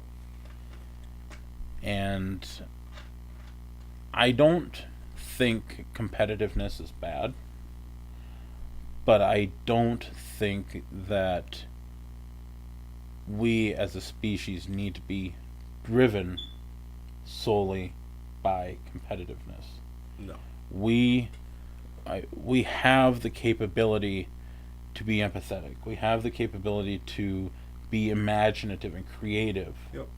And it no longer has to be a kill or be killed situation.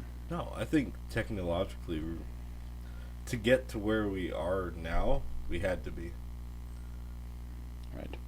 But we're reaching this new... In order to survive as a species to this point. Yeah, to get to where we are technologically, as a species. I mean, when on Earth has there ever been 7 billion plus people? And a lot of it's driven by competitiveness, and I don't know. I think it's changing though. Like, hopefully people see this, because Romans. Think of the Romans. They thought they were. I know. Like these people. Top of the top. They were there. And that wasn't that long ago. No. In the grand scheme of things, it wasn't but a moment. But is that what we are? We're just a moment. Unless we can change. Unless we can change. Unless we can put our differences aside and reach for the stars. Because now, technologically, where we are now, could you imagine if 7 billion people working in unity, what we'd accomplish? Oh. Throwing politics aside, throwing religion aside, throwing... You can't fathom. Ideology aside. The things that we could accomplish. I think we'd be going interstellar. I mean... In 50 years. You don't have to worry about funding for anything. You just, hey, this is what resources we have. Let's put it all together. Right.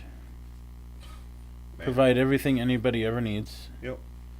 And be able to work towards the betterment of our species, to ensure that we as a species are able to survive far into the future. And I know that's difficult for some people, because they're like, well, I'm here now. Yeah.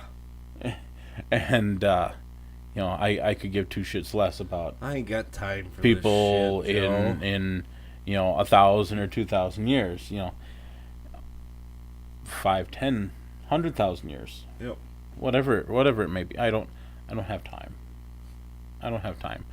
And nobody has any time, except for the time that they make.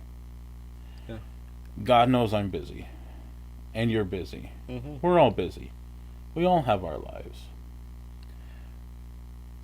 But it's what you're doing with your time. Yep. That matters. And I think it's important for people to really stop and think, what am I doing with my time? If you don't want to, ponder the mysteries of the universe, you're more than welcome to not. How could you not be interested, though? But it is fascinating to me. Fucking light pollution. People don't see the sky. Fascinating. No, people don't. And I mean, and even coming from, the big old town of Huron, I never realized how much it impacted my view of the sky until I moved out here. Until the first time I worked overnight. And it's 3:30 in the morning in McLaughlin, South Dakota. And that is dark. Yep. That is so dark. I looked outside, and for the first time in many years, I felt fear of the dark. Because it was the most dark I had seen in ages.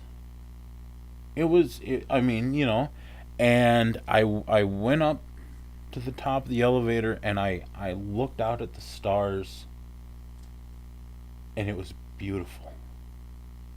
It was so beautiful.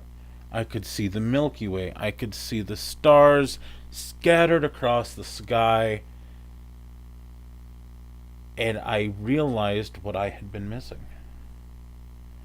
And it was at that moment that I realized that my wife had had a similar moment when she moved from Cincinnati to Huron. And I took her out and I showed her the Milky Way. She had never seen it before in her entire life. Oh, wow. because she couldn't. Yep. There was too much light. Yep. And I took her out of town a little bit. And we looked at the stars, and it was a beautiful moment. And it opened an imagination. Yep. It brought a sense of wonder back. Yep. Because I feel like people lose that. I feel like people lose their sense of wonder. I think it's pounded out of very much like that through our school systems. Yes, totally agreeable. We might have to edit out the sound of this hitting the floor. It's going to be unpleasant for most people. But I feel like a lot of people lose that through their journey through our school systems. It needs to be better. It does. And I don't think it's a bad thing for adults to be imaginative. No. And I think there's a stigma around it. Absolutely. Because if you're imaginative, then you're wasting your time. Mm-hmm. You should be busy doing something else. No, it's like the Disney movie, or was it Disney? Bees. Oh yeah. Where everybody, we're gonna work in a beehive, and the one bee is like, well, why do we do this? Don't ask questions, just do it. Just do it. This is your job now. This is what you do. Yep. It's the same thing. Absolutely, it is. I think I might actually have this too close to me now. There we go. That was awesome. That was amazing. You need some duct tape. I do. Sure Tape. The official spokesperson. For Experts in None podcast. Yes. Hashtag not sponsored. And yes, they still do make Coca-Cola vanilla. Which is delicious, especially when you put some Jack Daniels in it. Tennessee sour mash. There you go. But no, I think there's a stigma around being creative as an adult. Absolutely. Which is unfortunate because as an adult, you're able to do so much more with your creativity. Yep. You're not limited by the fact that you're, youth. And it's quite unfortunate because I think we lose so much as a society. Yeah. By saying this is the way you have to be, this is the way you need to perform, and you're held to that construct. Yep.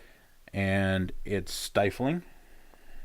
And people that want to think about the cosmos, which is a great series, by the way. I love Carl Sagan. Yes. They can't. People that want to ponder philosophy can't. There's no money in philosophy. Should be. It's about as useful as a art degree. Yeah. I mean, I have a sister-in-law with a major in vocal performance. She's amazing, absolutely amazing. She's gone overseas and has sung in opera houses in Austria and Germany and France, and she just recently opened her own music school business. Okay. But it's hard because the arts they're the first things cut from most programs. Yep. Because why do you need that? And it really is unfortunate because the arts are, they're cerebral. Yep. They allow you to think of the world in a different manner. And it's unfortunate that it's set on the back burner. live in the world if you're not producing something. Then you're not worth anything. Good. Yep. Produce. And not just produce, but produce something we can sell. Get that corn in the ground. That corn in the ground. Then you can bring it in. We can sell it in a shuttle. Ship it out. Yeah. Talking margins here. Margins, Joe. Margins, yes. You don't have time for art and podcasts. Yes. We're too busy. Too busy. We're always too busy. That's the truth. And, we're as busy as we make ourselves. Mm-hmm. And I think people forget that. Yep. I think people forget to take some time and watch your children go down a slide. Cherish it. Or run in the grass. Yep. Take some time to go for a walk. And look at the world around you. You can drive the same route to work every day, there and back, 7 days a week, for years, and never see your neighborhood. Yeah. Never see it. Never meet the people that live next to you for years. Yep. Because you never took the time. You're always too busy. We are. Everybody is. Everybody's too busy. Everybody's too busy for their own good. But what do? One day at a time. That's the best any of us can do. I think so. It's just scary. I don't know why. It is. Uncertainty. Oh, uncertainty is always terrifying. Mm-hmm. It's always terrifying. I had a call. I had a company reach out to me. It was actually this last week, Monday. I took a call at work, and I had to go find a quiet place to take it.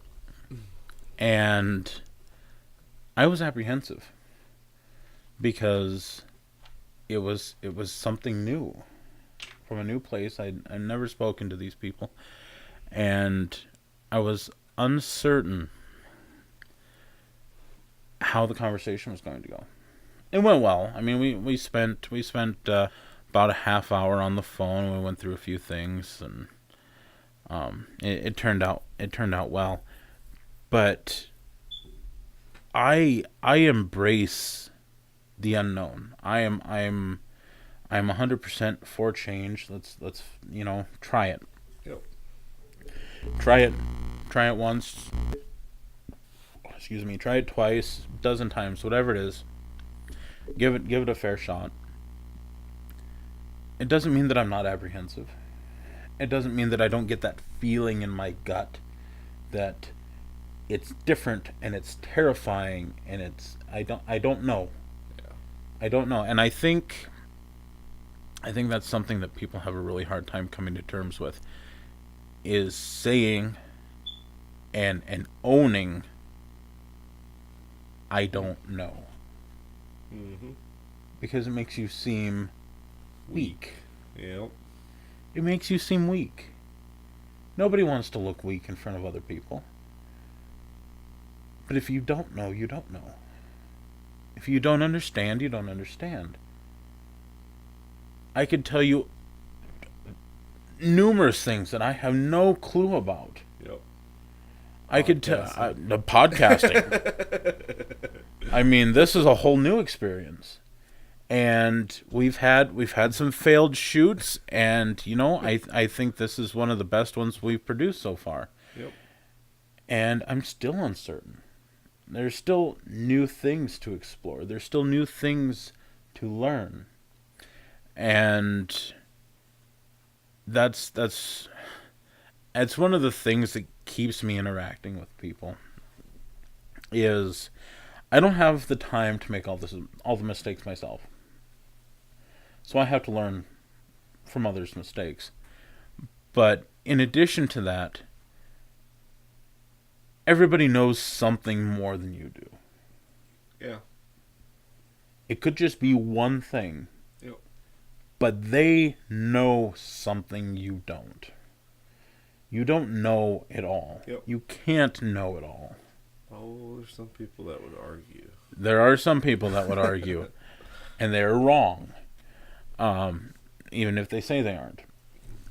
But no, that's probably one of the most irritating traits to me, is somebody else makes a mistake in front of you, or not in front of you, but you see two people. Somebody makes a mistake in front of that person, and then an hour later that person makes the same mistake because he watched the whole thing, but he wasn't processing it. Right. He didn't pay attention to it.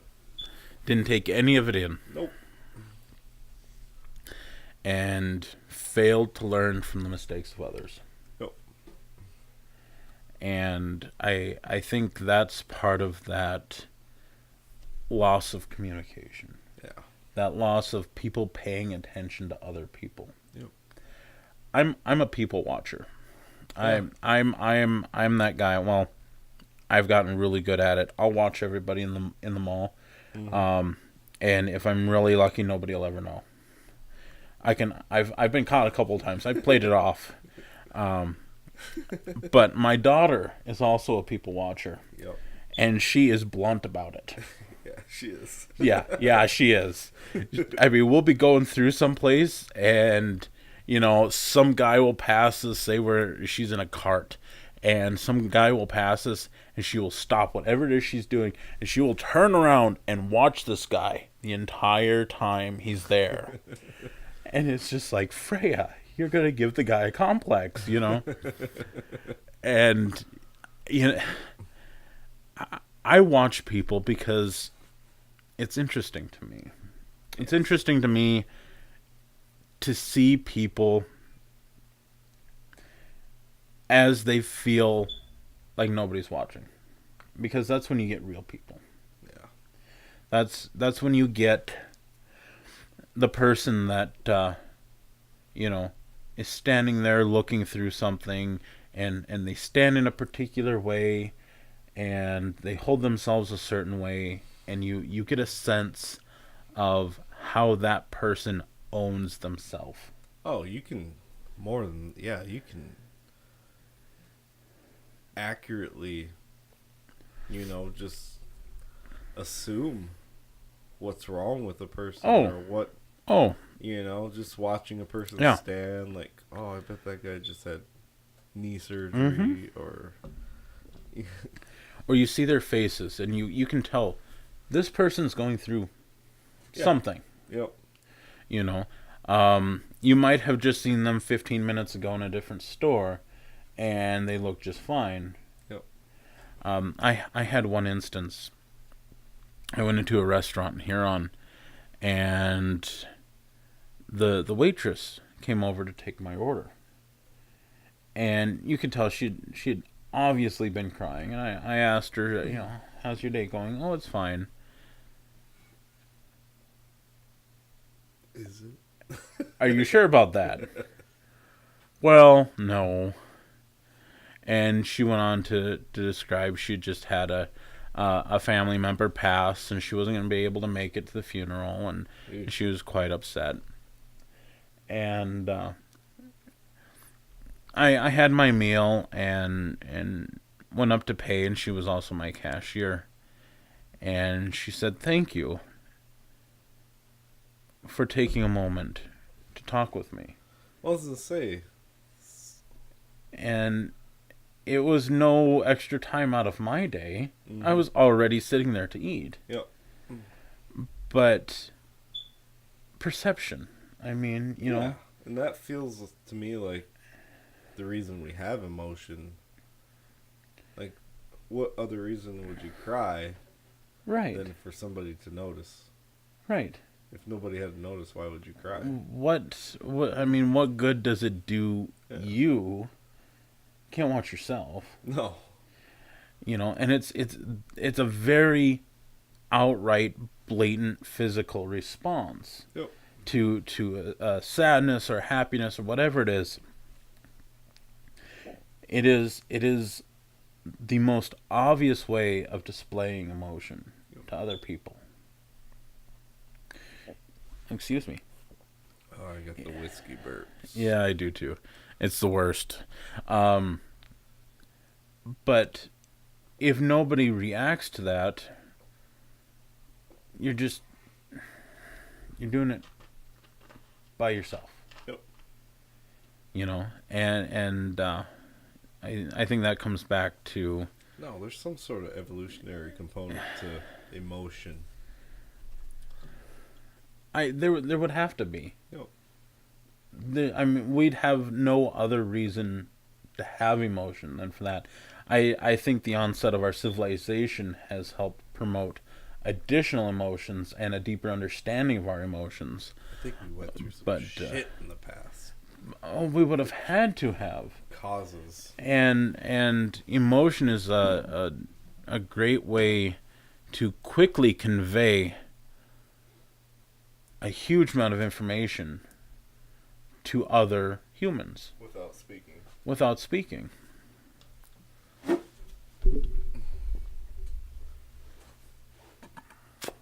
Just like now. I knew Joe was thirsty. I am thirsty. But in the same way that that your baby cries when it's hungry. Yep. Or needs something. It's a response. It's a response to some sort of stimulus that is looking for an additional response. Mm-hmm. I knew an interesting one. Excuse me, but the reason that we have a sensibility to like methane gases, mm-hmm. at some point, there's a theory that pretty much the currents of the ocean stopped. And I think they kind of date this back to what was the big super freaking volcano that happened in India like 70 million years ago? Yeah. I can't think of it, but it was... We'll have to get some notes and just keep before notes. that. Oh, that's alright. I like spitballing too. But, no. They figure that the currents of the ocean actually stopped, and I can't remember the numbers, but they think up to 70 to 75% of the human population died mm-hmm. from the methane gas produced from the current of the ocean stopping and all this gas coming up from the bottom of the ocean. That would be terrible. And that's how we kind of adapted the, Joe farts right now. I'll smell it and be like, ooh, we gotta get away from that. Ooh. Because that's bad for my health. Right. 90 million years ago it killed our ancestors. It's fascinating. It is. It really is. That we can carry that marker for generations, mm-hmm. and still see it very clearly today. Oh, I heard another good one.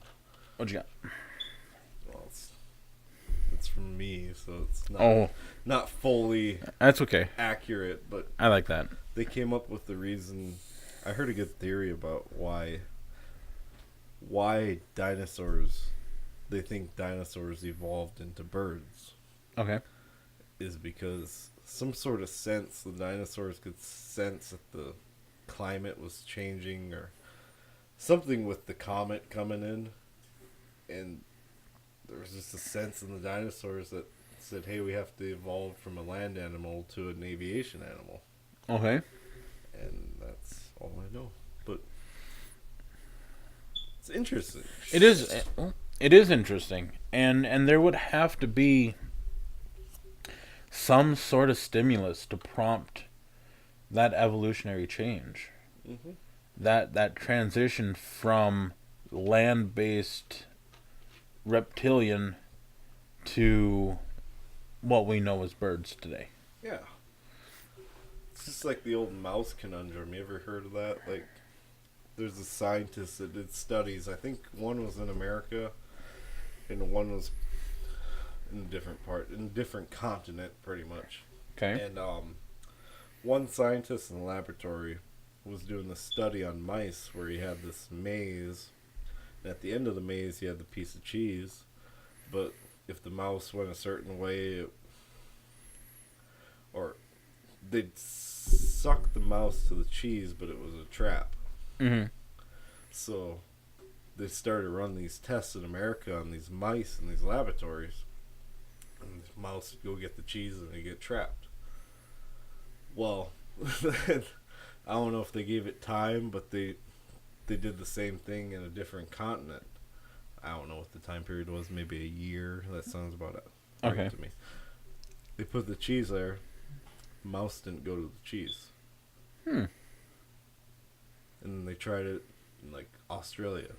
Mouse didn't go to the cheese. That's very And interesting. they tried it back in America. Mouse didn't go to the cheese in the maze. Huh. Some sort of weird communication. That's Yeah. why, like, the pest business, you catch mice in traps for so long, and then Right. throughout everywhere you got to change your method because They learn. it doesn't happen anymore. Right. But they almost do it. I don't know if mice are communicating, but how? I think that there are a number of ways that animals communicate with one another that we don't understand. No.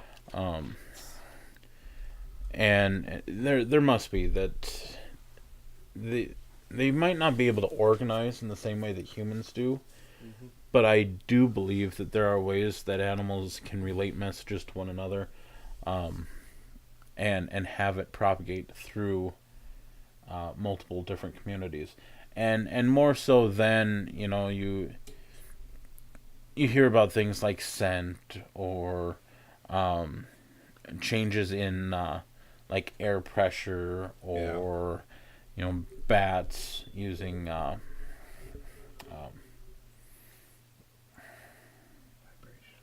yeah. Okay. Thank you. Sure. That's why I was. Yeah. Vibration. Or sonar. Or their sonar, their echolocation. Yeah. But I really think that there are a number of different communication methods, or like whale song. You hear about the whales, and they're able to sing at a specific range. Completely on the topic of whales, but off the topic of everything else. I was reading an article about the loneliest whale, Okay. and I guess his song is at a different frequency than all the others, and so nobody gets to hear him. Yeah. And he doesn't hear anybody else, and that makes you sad. Yeah. But it popped into my head. Yep. But there are so many wonders that exist right here that we don't realize. No. How do we know that maybe there is another sense that we are missing? Right. And we have quite a few more senses than was generally taught in school. Taste, touch, smell, sight, feel. That's touch. Hearing. Hearing. There we go. Humans have quite a number of senses. You sense when you're hungry or when you're thirsty. You sense when you need to use the restroom.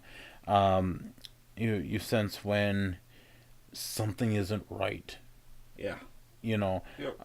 So there's all these different senses that we have. They're not necessarily stuck to the physical.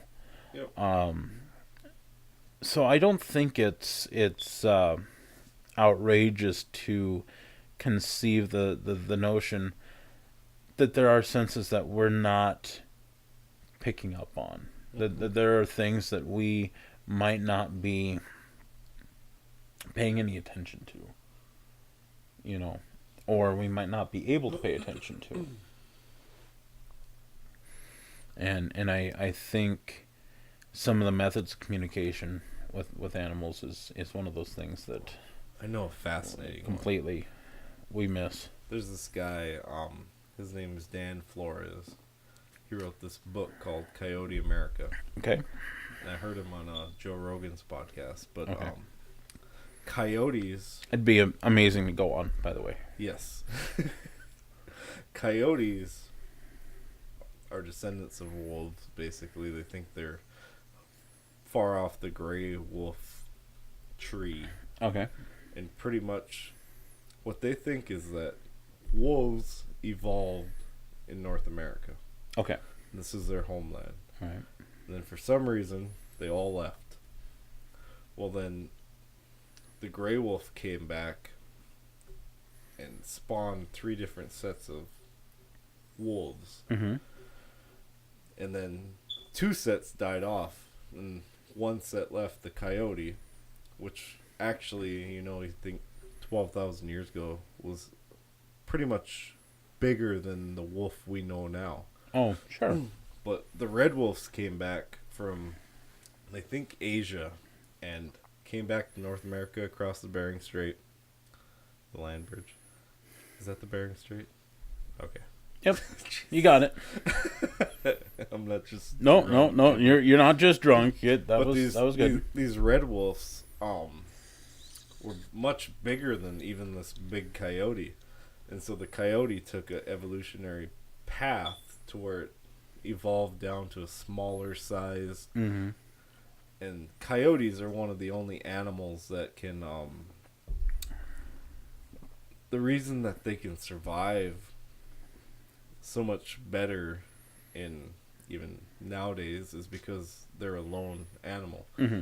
Whereas wolves, if you hunt down wolves and catch a wolf and trap it and keep its scent, you can catch the whole pack with that scent. Right. Whereas a coyote, they'll scatter. It's just on its own. 1s and 2s, but this is the interesting thing about coyote communication.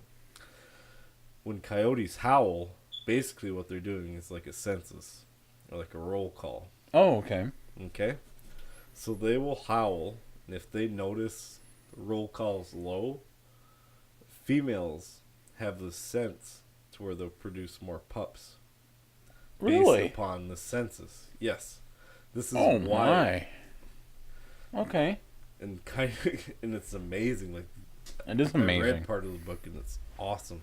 But coyotes have the ability, basically, all right, we here in South Dakota, we're going to exterminate the coyote. We're going to kill them all. Okay. In us trying to kill all the coyotes, we basically will create more coyotes.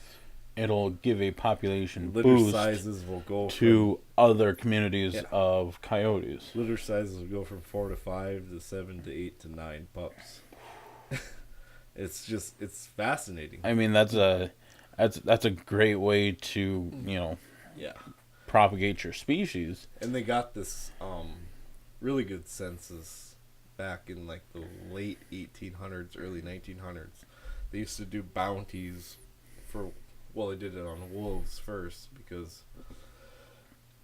Okay, I'm gonna go really deep here, but that's all right. We came across. America was founded not that long ago, believe it or not. Really wasn't. Pretty much, I don't know, 300 years, whatever. But English, we had encounters with coyotes over in England before we came over. So once we discovered the wolf here, like we need to exterminate. It's a competing predator, right? Pretty much. So we did that, but they had this thing in Montana where they had this bounty for wolves. In like 1890, they bountied like 33,000 wolves. Wow. And then in 1900, they bountied like 14,000. Mm-hmm.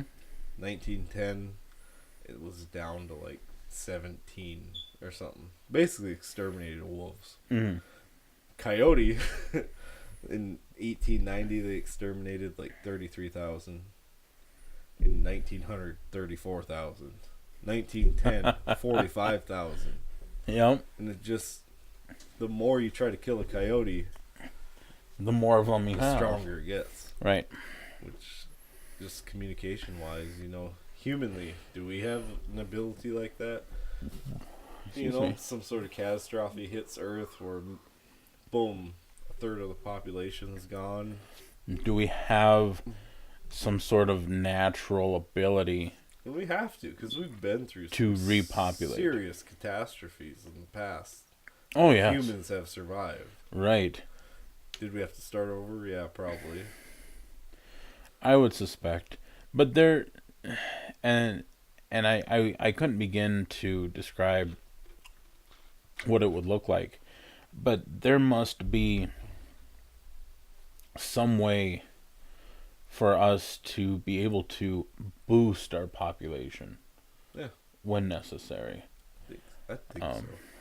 I would think so, especially after a global catastrophic event where we're looking at decimation of over half of our population, which, mind you, over half of our population still leaves 3 billion people, which is a mind-bogglingly large number, but they're not all in the same place. If you were to kill half of the population of the Earth, just you're taking 50% and you spread that 50% out evenly across the globe. Yep. We'd have to drive a lot longer to find another person here. Yes. 1.5 people every square mile. Yeah.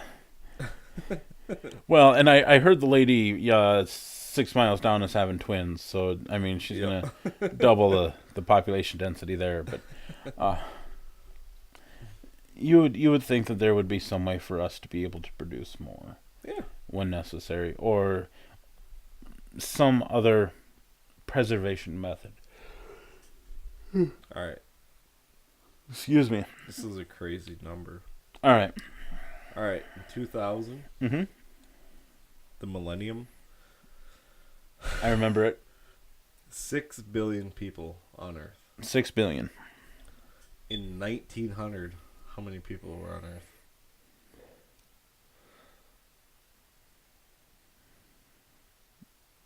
1.5. It's accurate. That is absolutely perfect.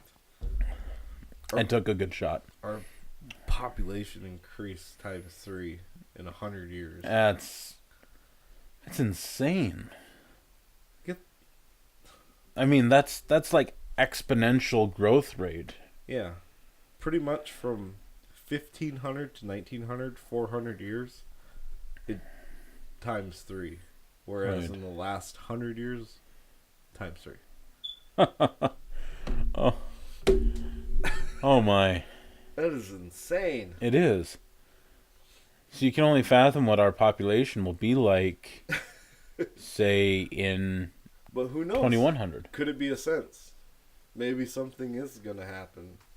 Could be. That just, we as humans don't sense it, but as a whole, it's a whole sense. Like as a species, on a very biological primal level, that we sense something. We need to populate. And we populate. Could be. Oh, I love catastrophe. I hope that it's just not ourselves. Yeah, we're in South Dakota. That's true. Nobody's nuking. No, we're not. We're not in California or Florida or Washington or. I mean, about the most we have out here is Mount Rushmore and Crazy Horse. That's a crazy thing. Did you ever hear the two, or what was it? Yeah, few things that would be left over if all life on Earth was gone? Mount Rushmore and Crazy Horse. Really? Yeah. Well, yeah. I mean, they're stone. As far as like national monuments, what else would there be? Oh, it was a show, Life After People. Oh yeah, it was a good show. I loved it, and I think one of the more interesting things was the Hoover Dam. Okay. And I guess it's so well maintained it'd be able to run for quite some time without human intervention, and it would continue to supply power to the nearby area. And I thought about that, and I thought, well, if there was some sort of catastrophe, it would be those areas that you would get population growth in first. Yep. It would be those areas that have some sort of probably Vegas natural power generation that you would get a good start on repopulation. So areas near dams, hydroelectric dams, areas near giant wind farms, and solar fields. Pollock, South Dakota. Pollock, South Dakota. It's going to be the only one left.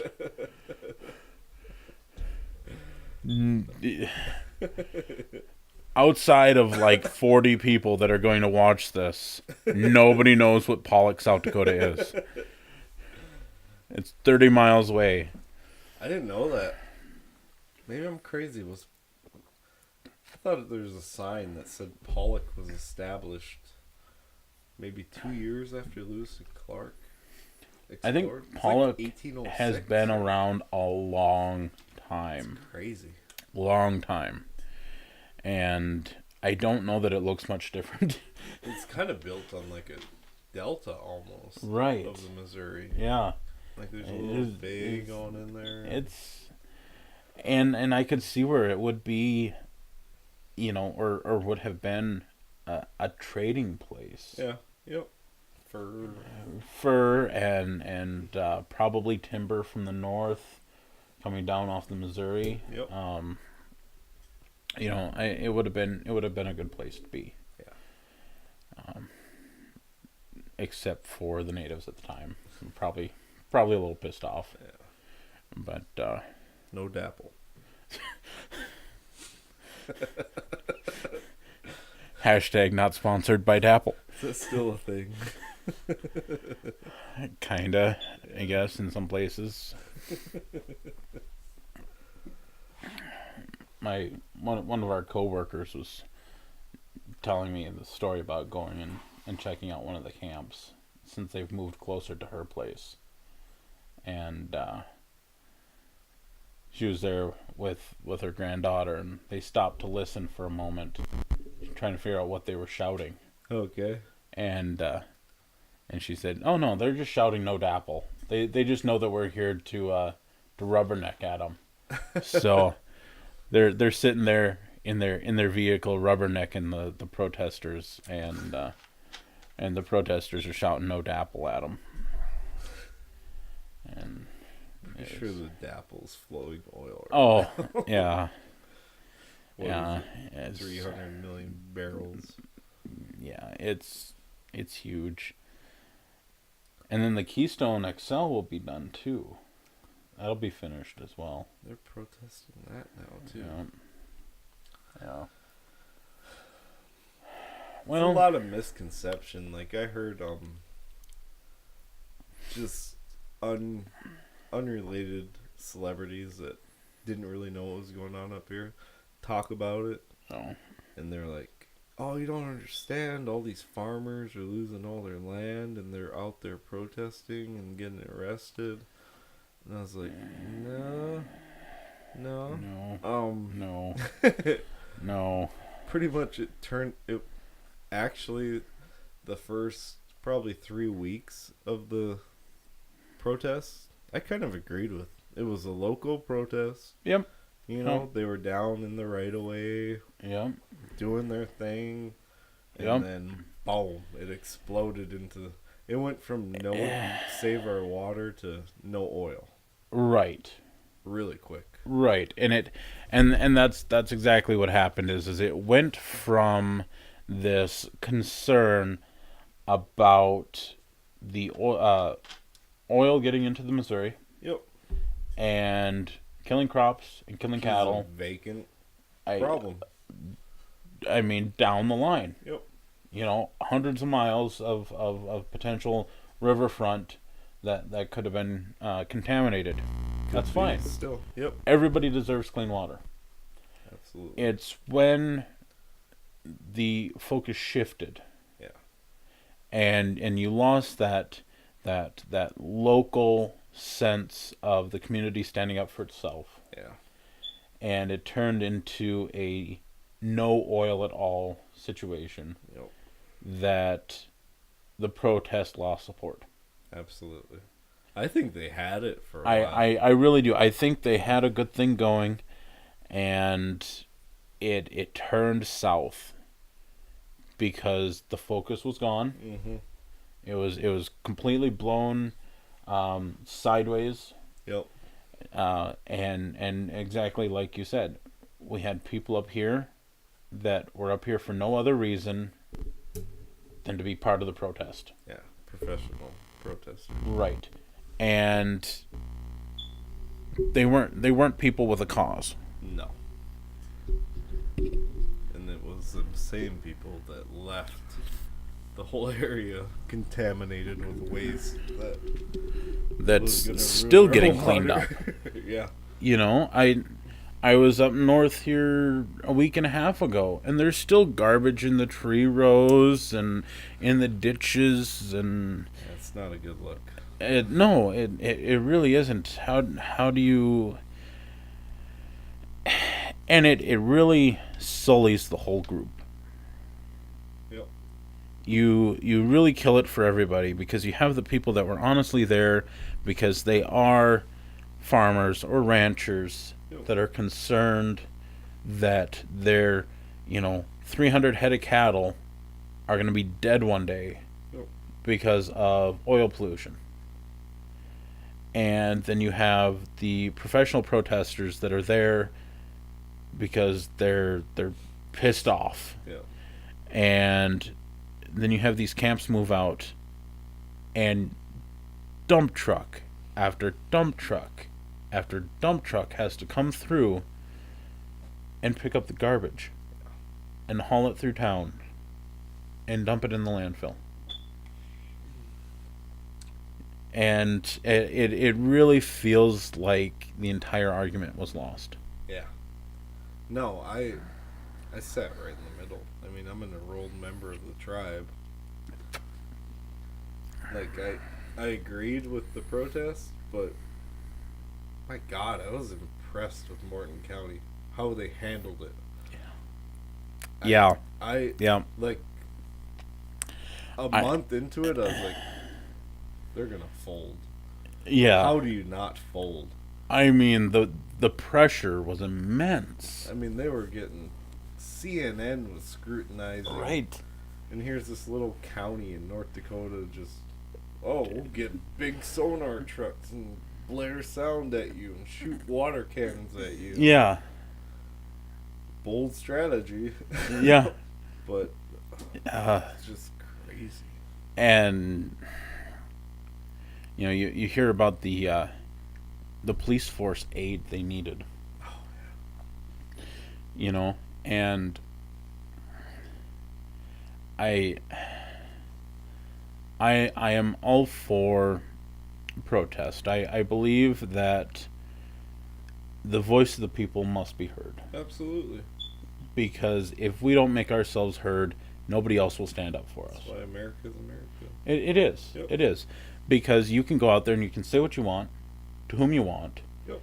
And that's your right. As long as I'm not infringing on your right to say as you please, I could tell whoever I want to go fuck off. Yep. Go fuck off. And if it offends you, it offends you, and that's fine. Because it's not illegal to be offended, and it's not illegal to offend people. Yeah. But it is illegal to block a highway. Yeah. Yes. And burn a bridge. And burn a bridge. I mean, those things are illegal. And the county is well within their rights to come and remove you. Yep. And to remove your burning vehicles on the bridge. It just fitted perfectly. Like, watching every day, I'd watch the press conferences. It was like, who's Trump's guy? That Spicer. Oh, Sean Spicer. That's what it was like. Just trying to explain this. Well, you arrested 150 people. You can't be doing this and that. And there's national media coverage. And what county doesn't care about this and that, and they did not give a fuck. No. Like, oh, we'll bring a tank in. Fuck yeah, here's some tanks. Well, yeah. It was just very interesting to me to see all of these people report on this and write stories on this, because nobody acknowledges that the Dakotas exist. Yeah. We don't exist to people. I've been all over this country, and I mean, a lot of people don't even know where we're at. I'm being 100% serious. While I was over in Ohio, and I talked to people, I encountered people that still thought the natives here walked around in full headdress, and lived in teepees, and rode their horses everywhere. That's what you do in South Dakota. That's what you do in North Dakota. It's not. I mean, unless you want to, but I mean, I blame 1880 Town. I really do. That's probably what it is. They all come in on the interstate and see that and like, this is a real town. It's like, oh, every other town must be like this one. We're about 10 years behind everybody else. Go to Deadwood, but and like, holy shit! You have power. They haven't changed a thing. There's still whorehouses. And gambling? Am I going to get shot? Go to Keystone and see the sheriff with the whip. Yeah. Like, oh my god. But I mean, and that's the perception. And it was fun for me to listen and read and watch these reports from people that had no idea what in the hell happens here. Yeah. No. You don't know what happens in this part of the world, because we're never on your map. Never. And you know, it's like, I think you're missing the point. Yep. And you hear the reports on the protest, and the point was missed. Yeah. We work with a gentleman that has cattle on the river. Yep. And that was a legitimate concern for him. Absolutely. He had a valid point. He had a very valid point. If it leaked, I have dead cows. And I have ruined crops. Yeah. What do I do? Nothing. Nothing you can do. Nope. And everybody deserves clean water. Absolutely. 100%. But I think it got to the point where the mark was missed. We had people coming that were involved that didn't understand the needs of the people that were involved. Or I don't think they even cared. And that's just it. I don't know. It was just that they really did care about the real situation. The next stop on the tour. You know, because who's talking about DAPL now? Nobody. I mean, you know, the newest thing in the news is James Comey getting fired. Is it James? Who? The FBI director. Okay. I thought he got fired a long time ago. No, we expected him to get fired a long time ago. He's the one that produced Hillary Clinton's... Yeah, he was the one working on the whole email thing just prior. Have you ever seen that YouTube video? Oh, yeah. The mashup? Yeah. Where Hillary Clinton says something like... And then I only had 3 emails. He's like, she had thousands. Of emails. Yeah. Okay. Yeah, he was fired. Really? In fact, the interesting thing about that is he was in a press conference. Like I don't know if it was a press conference or he was standing up giving some sort of address to a group of people, and they had a television on in the back. And he learned from the television in the back that he had been fired. Oh my god. And he thought it was some sort of satire. And then it wasn't. Oh. I mean, if you're looking for a kick in the nuts, that's a kick in the nuts. Is that like an executive thing, or? That is a yes. Yes, that's a presidential. That's a presidential thing. Who's Trump gonna put in there? Fucking Ronald McDonald. I'm sorry, but I consider myself a liberal, middle of the road. Maybe a tad right. Probably right on the white line on the road. Well, the right side. But no, the whole education thing sickens me. What's her name? Who's the educator? what was it? I have a lot of teacher Is friends it that hate Betsy her. And I kind of hate her too. I don't know her. Davis? Maybe she's a nice girl. No, Betsy Davis sewed the flag, didn't she? She made the colonial flag. No, that's Betsy Ross. That was yeah. Betty Davis eyes. Davis. Welcome to the Two Drunk Guys podcast. It's going well. We've officially moved into the 2.5 hour realm, at which point that I think we could wrap this thing up in a half hour. I think so. I think 3 hours is probably a good length. Release it. I think so. I want to put the call out there again. Anybody that does happen to watch this, feel free to comment. I will have a email set up. We'll get some social media set up. Twitter, Instagram, pics. please. I'm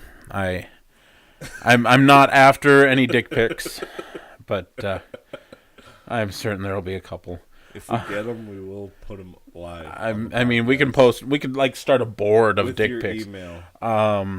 And if you're known, we will which give your name. Would also make us not advertiser friendly. Dicks on the Just wall. dicks on the wall. Oh, yeah. No advertiser dollar for you. We'll get them molded to scale, and then put your name. Oh, wouldn't that be such a shelf? I don't think I have a big enough wall for Hovind. Oh, yeah, no. That'd be a tough one. Oh shit! Excuse me. But no, I think when do you think this will be uploaded? How long will it take? The upload has been taking, I want to say, about 40 minutes. Oh, shit. I mean, it really takes no time at all to upload. If there's anything we want to cut out or transition, it'll take a little bit more time to edit the video for that. But if we were just throwing this up as it is, it would be live and excuse me, mic drop and all. Mic drop and all. We'll throw it out there. You know, what better way to start off than just being real. You know, we are but neophytes when it comes to podcasting, but we will get better. I think so. I think this was a great podcast. Excuse me. Except all of my burping noises. I have the whiskey burps. Please excuse me, everybody. But you know, I think we've got some good starting equipment. I mean, I think we're able to carry a conversation that's easy. I mean, interesting and. Our only dilemma is technical.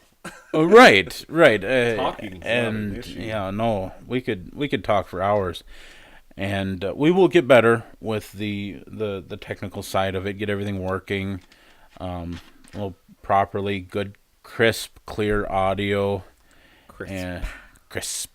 I wonder if we can edit my voice. Make it sound like you're inhaling helium or something. No, just proper pronunciation. I tend to slur a little bit. I do too. And it's the worst. I think kind of a lisp.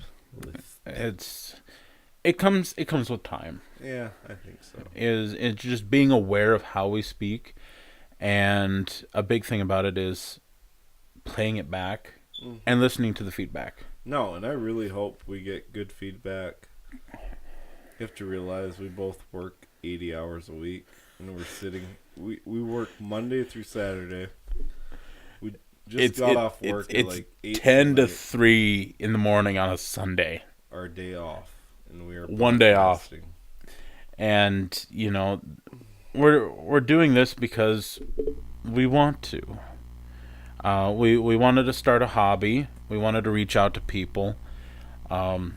You know, and as we develop, we want to get people on and hear their story and get their perspective on life, because that it really is a journey. And you shouldn't do it alone. And there are lots of people that you encounter every day. And, you know, we should just take the time to learn something new. Learn something new about somebody new. Conversation is very important. Absolutely it is. It really is. And that's what we want this to be, is a conversation. We want to not only speak with each other, but we want to speak with you guys as well, and get your feedback on things, and talk with you, and really make this an interactive experience that everybody walks away from feeling like they've met some new friends. They've you know, grown their circle of acquaintances, and you know, we're down for discourse. I mean, we don't agree on everything. We don't expect to agree with everybody that will comment or have some sort of response, because if everybody agreed on everything, the world would be boring. And by having conversation about those things that we disagree about is how we learn about them. If you can defend your position, and you can defend it well, you're teaching not only somebody else about it, but yourself. Yep. Because you're doing your homework on it. And you know, I've thought one way and researched it, and come to find out I was the world's biggest idiot. Because it wasn't right, and I had a skewed perspective. And this is why we're experts of none. And that's exactly it. We are experts of none. We aren't going to pretend to know in anything, or at least not everything. But we're certainly willing to expand our knowledge and do our homework and learn the things that we want to learn. God, I wish Bob Ross would have painted Interstellar Space. I know. I'm gonna have to produce a painting that's kind of like this. I'm just gonna put a happy little galaxy. A happy little galaxy over here. Yeah. It's okay if it's a little too big. It's your galaxy. Yeah. I mean, you know. Don't remember. Use your lacquer. Or what did he... What's that shit he dipped his brush in and, like, beat it? It was to clean his brush. Yeah, it was his odorless paint thinner. Odorless paint thinner. Odorless. And the cameraman really gets upset with me on that. And he's smacking it over on me. Bob Ross beat that brush like Joe Henderson beats his dick every night. Bob is smiling. You're smiling. That's why we. This one will probably only be seen by local individuals. No, we got. I think even, you know, my whole goal of this too is, you know, coming from my perspective, you have a grumpy ass old neighbor in his 80s. And, yep. Man, that guy's a dick. And then you sit down and have a conversation with him, and you're like, holy shit, he stormed the beaches of Normandy. Right. At right. the age of 18. Yeah. Forcefully. Yeah. Drafted. Left home. Just thrown into the fray. Graduated high school. Bye, Ma, Pa. Yep. You know? Oh, and I can understand that. That'd probably be a dick, too. Yeah. I can see why you're a grouchy old ass. Ungrateful. And that's just it. Is you don't know you don't know these people unless you take the time to know them. Yep. Unless you sit down and you talk with them and you find out where they came from. What is your story? Yep. And you'll be amazed at what you find out. I think we're in. I hope we get a rain day.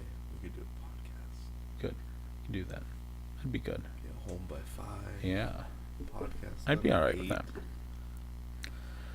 We'd like a regular upload schedule, at least once a week, and as things progress and we get better at it, multiple times a week, get some special guests on. Like to do some special episodes, Christy, no. Oh, see, she would be cool. She's so hot. Well, I mean, you got that too. But it's okay. My wife thinks she's hot too. That's okay too. That's okay. That's all right. Yeah. But I think she'd be a very interesting gal to have on. Yeah, because what? How old was she when she became a... Oh, she was... I'd have to look it up to be right. In her 30s. Yeah, it was young. Had to be.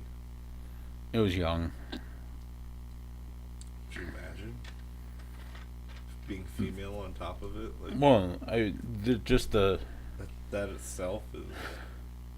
Cards aren't in your favor. Oh, no. Yeah, no. And she perseveres, and I mean, now she's making her own difference in the world. Get Christy home on the experts in that. I want to be able to get I just get want people. Christy Gnome in my basement, sitting at this table drinking Jack Daniels. Jack Daniels and vanilla Coke at 3 a.m. While her driver peers through my broken door. I was gonna say, and we're gonna have the service guy sitting on the couch over there, and sitting on my washing machine. Oh, it'd be like when John Thune came to the office. I miss that. You did. It was cool. It was pretty cool. Even for the people in the office that didn't care for him, it was a pretty cool time. Oh, we had a few, but it was still neat to, and it really reinforces the fact that we're all people. Yeah. Yep. Because he walked in, and he looked like any other farmer you would ever meet on the street. He really did, and that was. He looked like Bill Plush. He didn't have the pipe.